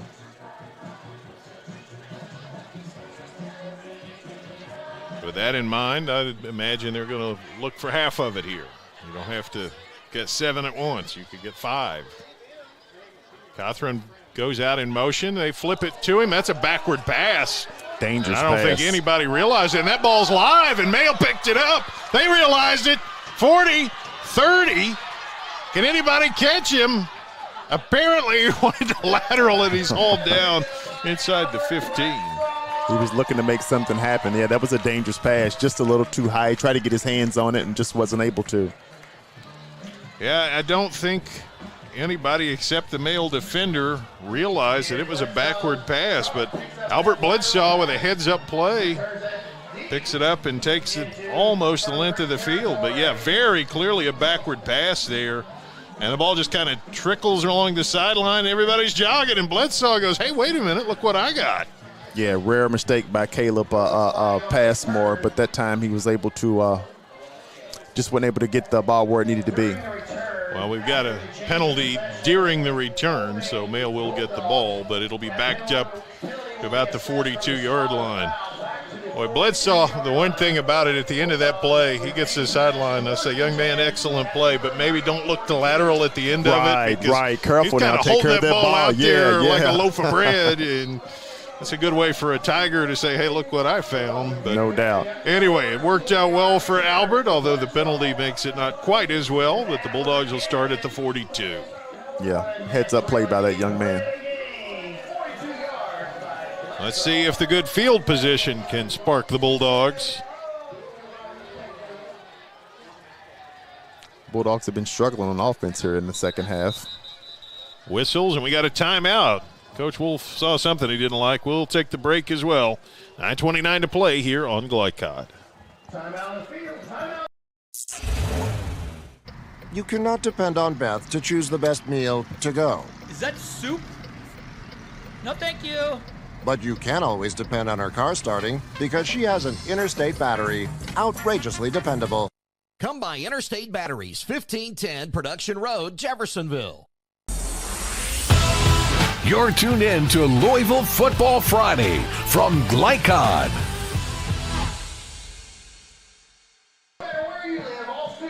$17-0, Bulldogs in the lead after a heads-up play by Albert Bledsoe. It's been an inconsistent effort, but we've certainly seen some nice plays tonight. Again, Nick Brown before the half made a big one, and then that one.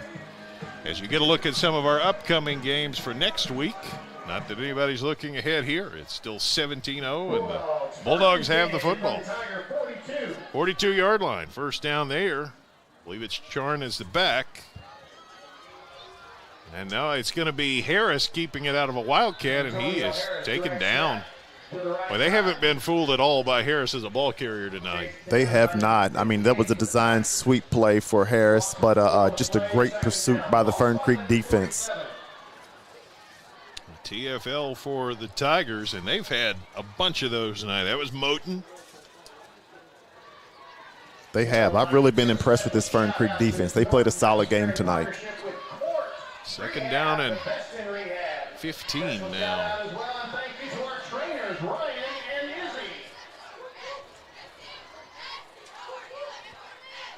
Churn the running back.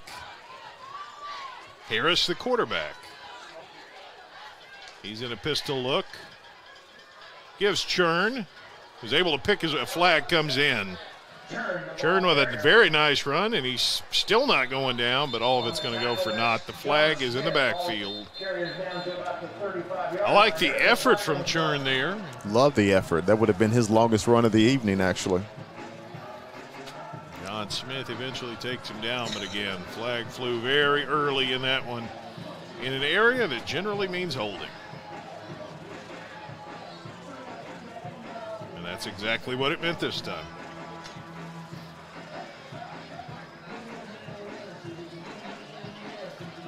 Boy, this Bulldog defense has delivered the goods tonight, but this offense, it's just been a lot of self-inflicted misery here. Yeah, there's been a lot of struggle on this with this Male High School offense ever since Chase Burton left the game. And again, tip of the hat due to the Tigers, who've had a good game plan and have executed it pretty well. Male able to make a play here and there, but they've made it tough. Second down and a bunch. Harris gives Churn. He picked his way for about 2, down to the 45. It's still going to be third down in eternity. Yeah, just nothing there for Churn to do anything with. Samuel's on the tackle for the Tigers. 3rd and 23. Yeah, this Fern Creek defense is really talented. I'm impressed with these guys tonight.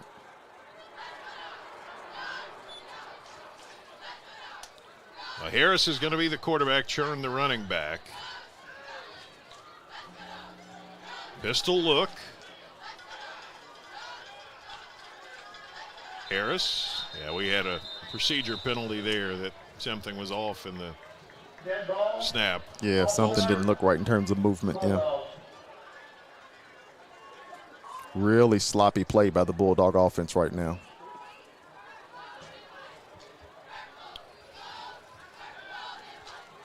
So 3rd and 23 wasn't bad enough. 3rd and 28 now.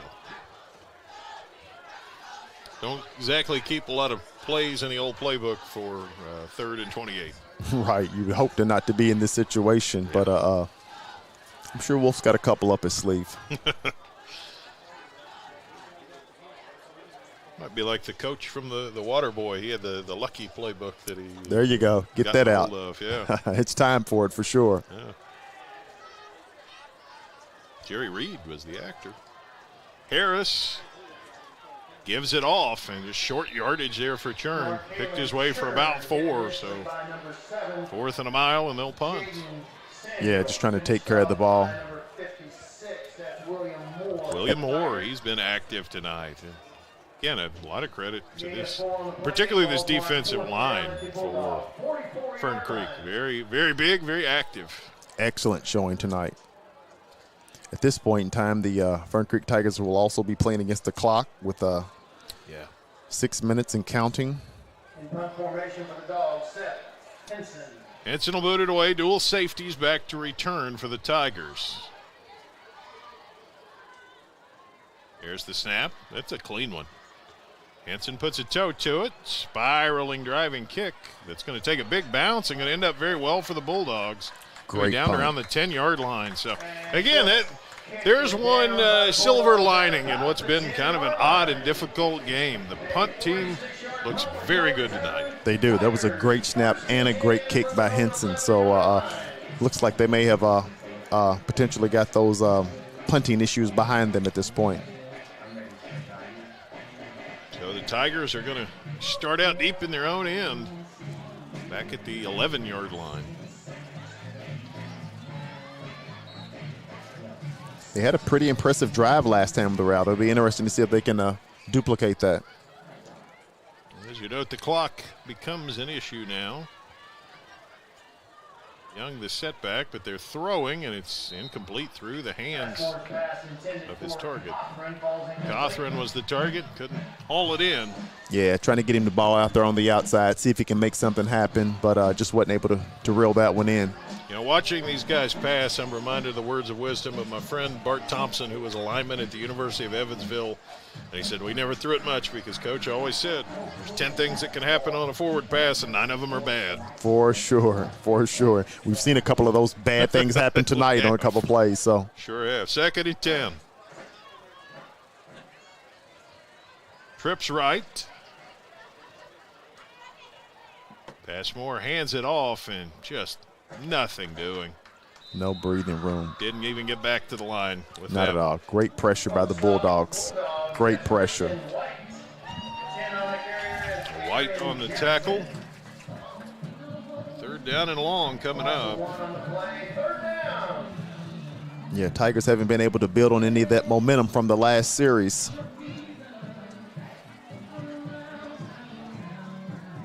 Third and 11, their own 10. Trips right. Passmore's in the pistol. Passmore going to fire it. Over the middle, it's caught. It's Carr, I'm sure, up to about the 17, maybe the 18, but needed a lot more than that. Yeah, that's what I was going to say. They really, I love them, looking for Carr, but they need to try to get the ball downfield. 2 male players both down in the backfield. They're getting up. They just got tangled up together. Conley and Dorsey helped clean that one up. The 4th down. And they're looking to punt here. I wondered, I guess the field position matters here on 4th and 4. Yeah, you don't want to give the ball up to the Bulldogs right there. Carr ready to boot it, apparently. Cothran is the up man on the punt unit, and now they're going to call a timeout. 4:25 to play, 17-0 Male. Stay tuned here on Glycod. Founded in 1910 in the Ohio Valley region, German American Bank has been raising the standards in banking and wealth management for over a century. Big enough to provide the conveniences of modern banking, yet small enough to care about the people and communities we serve. Because we believe that when a community thrives, its people prosper. We're lending more than money. We're lending a hand. German American Bank, building our community together. You're tuned in to Louisville Football Friday from Glycod.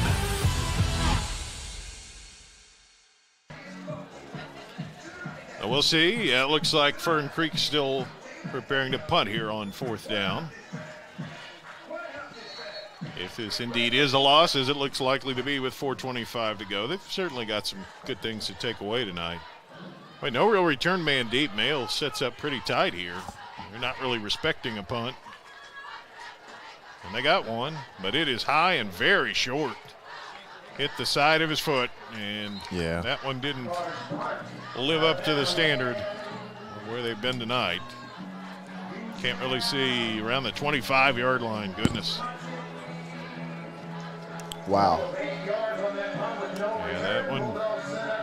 that one won't go in the highlight films. So. I don't think so. They might have been better off just going for that one, actually. Yeah. I think it was about an 8-yard boot. Bulldogs back at it. Harrison Churn the backfield. Just a look for Antonio Harris.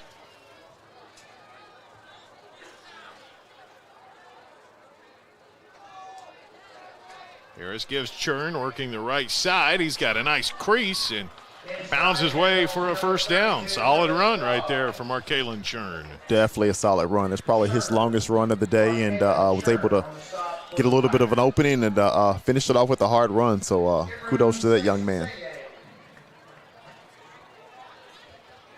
Oh, yeah, in fact, they put it at the 14. It was an 11-yard pickup. There's a Fern Creek player down.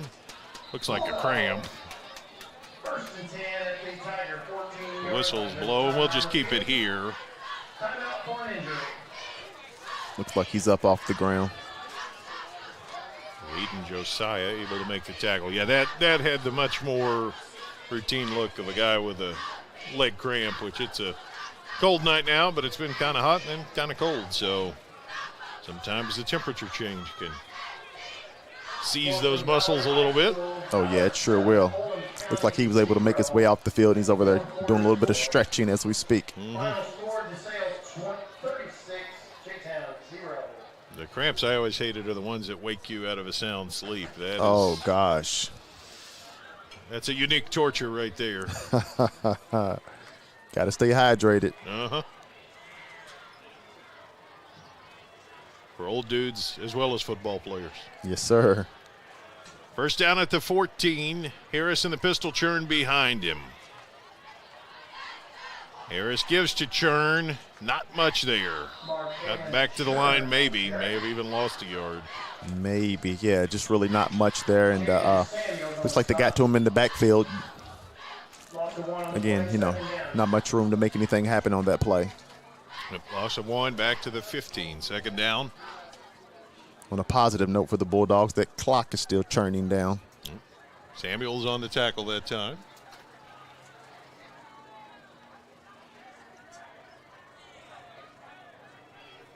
Second and 11.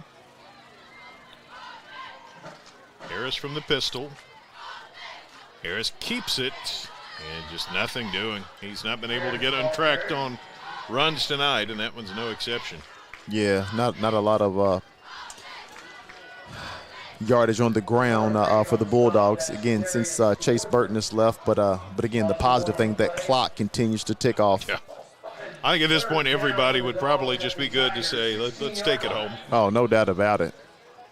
Cothran on the tackle for Fern Creek on that last play. Third down and long.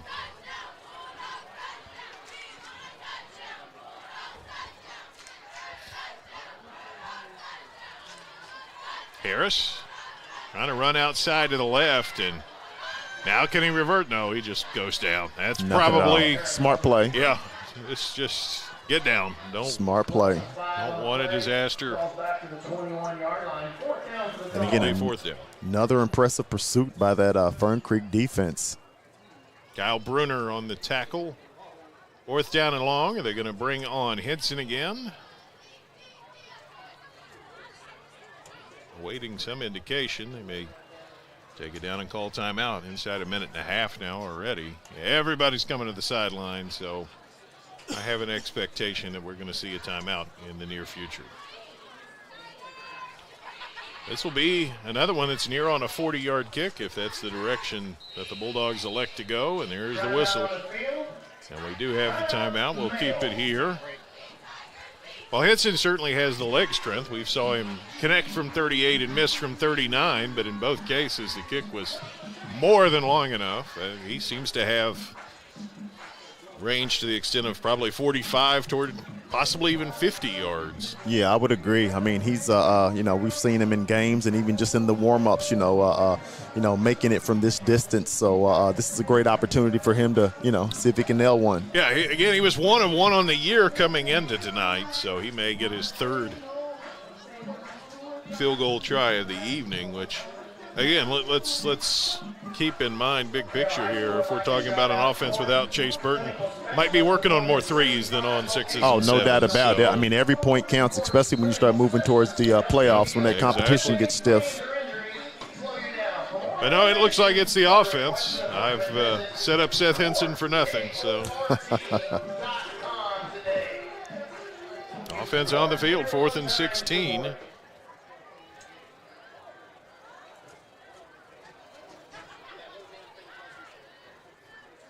Harris sends a man across formation. Looks to throw. Going to take a deep shot. He's got a man out there. 50-50 ball, but it looks like it's picked off. And it is in the end zone. It's a touchback. Yep. Interception by the Fern Creek Tigers. They try to force it into Harris that time. Really not a lot to lose, so. And who else would get it? The guy who already had an interception tonight. And almost a pick six on that first one. Javion Wallace grabs that one. 2 interceptions against the Male Bulldogs, a pretty good day. Oh, no doubt about it. And almost a touchdown. Yeah, really, he would have had a touchdown had Nick Brown not run him down. Yeah, senior Nick Brown making a nice hustle play on senior night. Yeah. I mean, it's a shame there's not a stat for saved touchdown because Nick Brown got one on that play. You know what? We might work on that. It might be campaign here. First down at the 20. Touchdown stat. Passmore is going to hand it off, and that's going to be a tackle for loss. Big trouble on the ground. Adrian Jackson was the ball carrier. Host of Male players brought him down, and this senior day is going to come to a successful end for the Male Bulldogs. I think we're looking at one more play probably. 40 seconds and counting, so yeah, this will probably be it. Yeah, they'll be conservative, stay healthy. Passmore looks over at the sideline. They hand it off running right. Sure. Well, nice gain now. He breaks free. 40-yard line out to midfield. Everything I've thought I've known about this game has been wrong. Including that one was pretty much done. Colin Jefferson tracked it down, but a nice gain. Might be the longest Fern Creek offensive run of the night, actually. Undoubtedly is. It stops the clock with 13 seconds. Well, we'll see now if Fern Creek tries to use that to make another play. Adrian Jackson busted a nice run. First down at the 49. Passmore bobbled the snap, and now he's got it. And taking a knee. He just took a knee. Yep. It was probably a wise decision, all things said and done. And the clock will go to 0. Mayo 17, Fern Creek nothing. We'll be back to recap it for you, tell you tonight's most outstanding players. Bulldogs with a win here on Glycod. GlyCod on YouTube is Kentuckiana's fastest growing high school sports video site. When you click to subscribe, don't forget to tap the bell and be notified of our upcoming live broadcasts and other unique video content. Subscribe for free now at youtube.com/GlyCod. UA Local 502 is offering great career opportunities for plumbers, pipe fitters, and HVAC technicians. They're seeking highly skilled and trained workers with or without experience. Incentives include debt-free education, employer-funded benefits, apprenticeship that comes with employment, and high starting wages. If you're ready to accelerate your career or just want a fresh start, UA Local 502 could be for you. Contact them at 502-361-8492. UA Local 502. We do it right the first time. 1965 male graduate and basketball star George Tensley knows the value of providing quality service. And that's what you get when you dine with Tensley Family Concessions. They provide travelers with many fine choices at Louisville Muhammad Ali International Airport. Whether it's Kentucky Fried Chicken, Chili's, or Starbucks, you know your travel experience will be a more comfortable and convenient one. Learn more about our company by visiting the website tfcfamily.com. When you're buying or selling a new home and you want to do it with few hassles, count on Polo Real Estate Group. Founded and owned by 1993 Male High graduate Dion Reese, Polo Real Estate has over 2 decades of experience and offers skillful consultation and representation for your sale or purchase. Polo Real Estate Group, a realtor you can trust. Are you an HVAC and refrigeration tech looking for new opportunities? Tech 24 is your single source for commercial HVAC, refrigeration, and kitchen equipment maintenance all across the country. We have exciting career opportunities with great pay and benefits in your area. To learn more, contact Brad at 864-549-8344 and check us out on the web at mytech24.com. 864-549-8344. The news says Gen Z is struggling. I've got news for them. I wait tables, but last week I built a field hospital. I put out a forest fire. I stopped 1,000 attackers. And a natural disaster. I've saved lives. And led a team on patrol. I serve. Well, I go to school full-time. While I work full-time. The greater the challenge, the stronger we become. Tonight's post-game recap is brought to you by the Army National Guard. Protect what matters most to you. Visit your nearest National Guard recruiter or nationalguard.com. 17-0 Male with the victory, and this is an odd situation for us. It's time to talk about our final numbers from German American Bank, strengthening communities since 1910. But the problem is there weren't any in the second half. There was no scoring. It was 17-0 at halftime. It's 17-0 for the final. We appreciate German American Bank anyway, and all of our partners for their sponsorship of football here on GlyCod, which brings us to tonight's most outstanding players. Those are brought to you by State Farm Insurance Agent Mike Shelton. Like a good neighbor, State Farm is there. And we talked about it. There are a lot of good candidates really for both teams, but this guy had to get the nod. We made it a stat. Touchdown saved. Nick Brown right here. Biggest play of the game.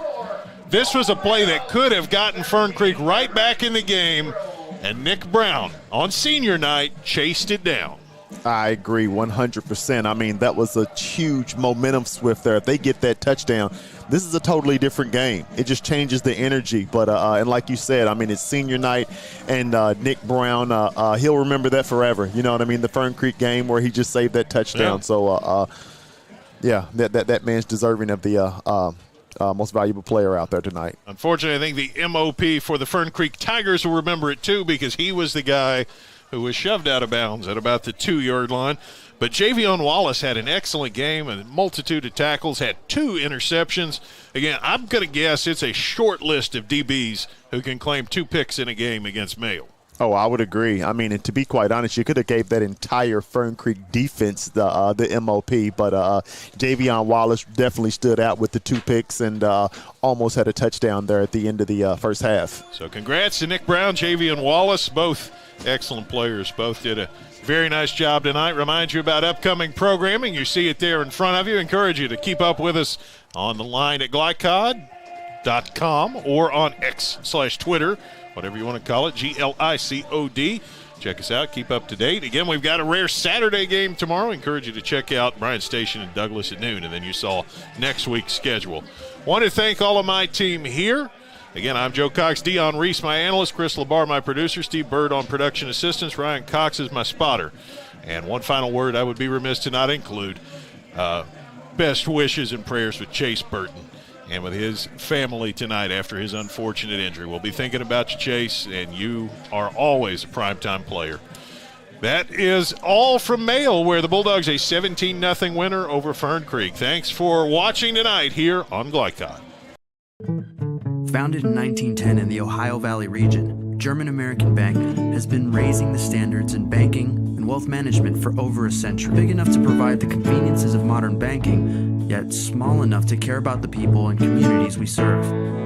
Because we believe that when a community thrives, its people prosper. We're lending more than money. We're lending a hand. German American Bank, building our community together. Are you an HVAC and refrigeration tech looking for new opportunities? Tech24 is your single source for commercial HVAC, refrigeration, and kitchen equipment maintenance all across the country. We have exciting career opportunities with great pay and benefits in your area. To learn more, contact Brad at 864-549-8344 and check us out on the web at mytech24.com. 864-549-8344. Are you a parent battling with raising your child in today's fallen world? You're not alone. The Operation Parent Handbook is your beacon of hope with info and guidance on social media, vaping, anxiety, and more. It's a resource that equips you with the guidance and conversation starters you need in your parenting journey. Use discount code KIDS at checkout to get 10% off any handbook. Visit operationparent.org to reclaim your confidence as a parent. Operation Parent, you've got this. New recruit, take advantage of our apprenticeship program. Come out of our 4-year course debt-free. With health insurance, a guaranteed pension, a degree, and an electrical license. 3 words I'd use to describe the apprenticeship are opportunity, skillful, educational, solid career path, rewarding, beneficial, and a brotherhood. A life-changing opportunity. The cost of school is free. All your books are paid for. You go to school once every 2 weeks. All the other stuff is on-the-job training. The teachers here are great. They're all very, very knowledgeable. They're preparing you for what you're already seeing in the field. If you're struggling with something in school, sometimes your fellow students can help you work through that. Everyone's willing to help each other. It's like a big family. I love being a part of a union, something bigger than myself. This field is so vast. You can find something that you really love to do because there is so much you can do with it. I went from a job to a life-changing career. Power up your potential with the IBEW. You cannot depend on Carl to make peace with his seatbelt, but you can always depend on his car starting because he has an Interstate battery. Interstate batteries, outrageously dependable. Come by Interstate Batteries, 1510 Production Road, Jeffersonville. Jake from State Farm. I would like to formally extend my gratitude for the Russell rate on my insurance. Do you mean surprisingly great rates from State Farm?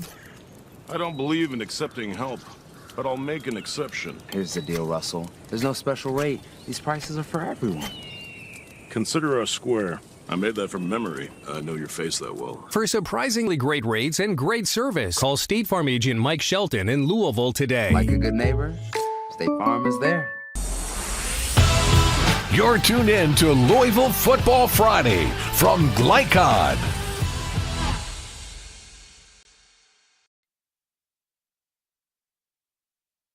From Glycod, this has been UA Local 502 Louisville Football Friday. UA Local 502, they do it right the first time. Tonight's game was brought to you by Tinsley Family Concessions, commitment to quality. The Army National Guard, where the next greatest generation is now. German American Bank, building our community together. Polo Real Estate Group, a realtor you can trust. IBEW Local 369, power up your potential. Blunt Dental Group, straightforward smiles. State Farm Insurance Agent Mike Shelton, like a good neighbor, State Farm is there. And Holy Smokes Barbecue. For schedule information about our upcoming broadcasts, visit our website, glicod.com, Facebook and Twitter @Glycod. We thank you for tuning into this live sports presentation from Glycod.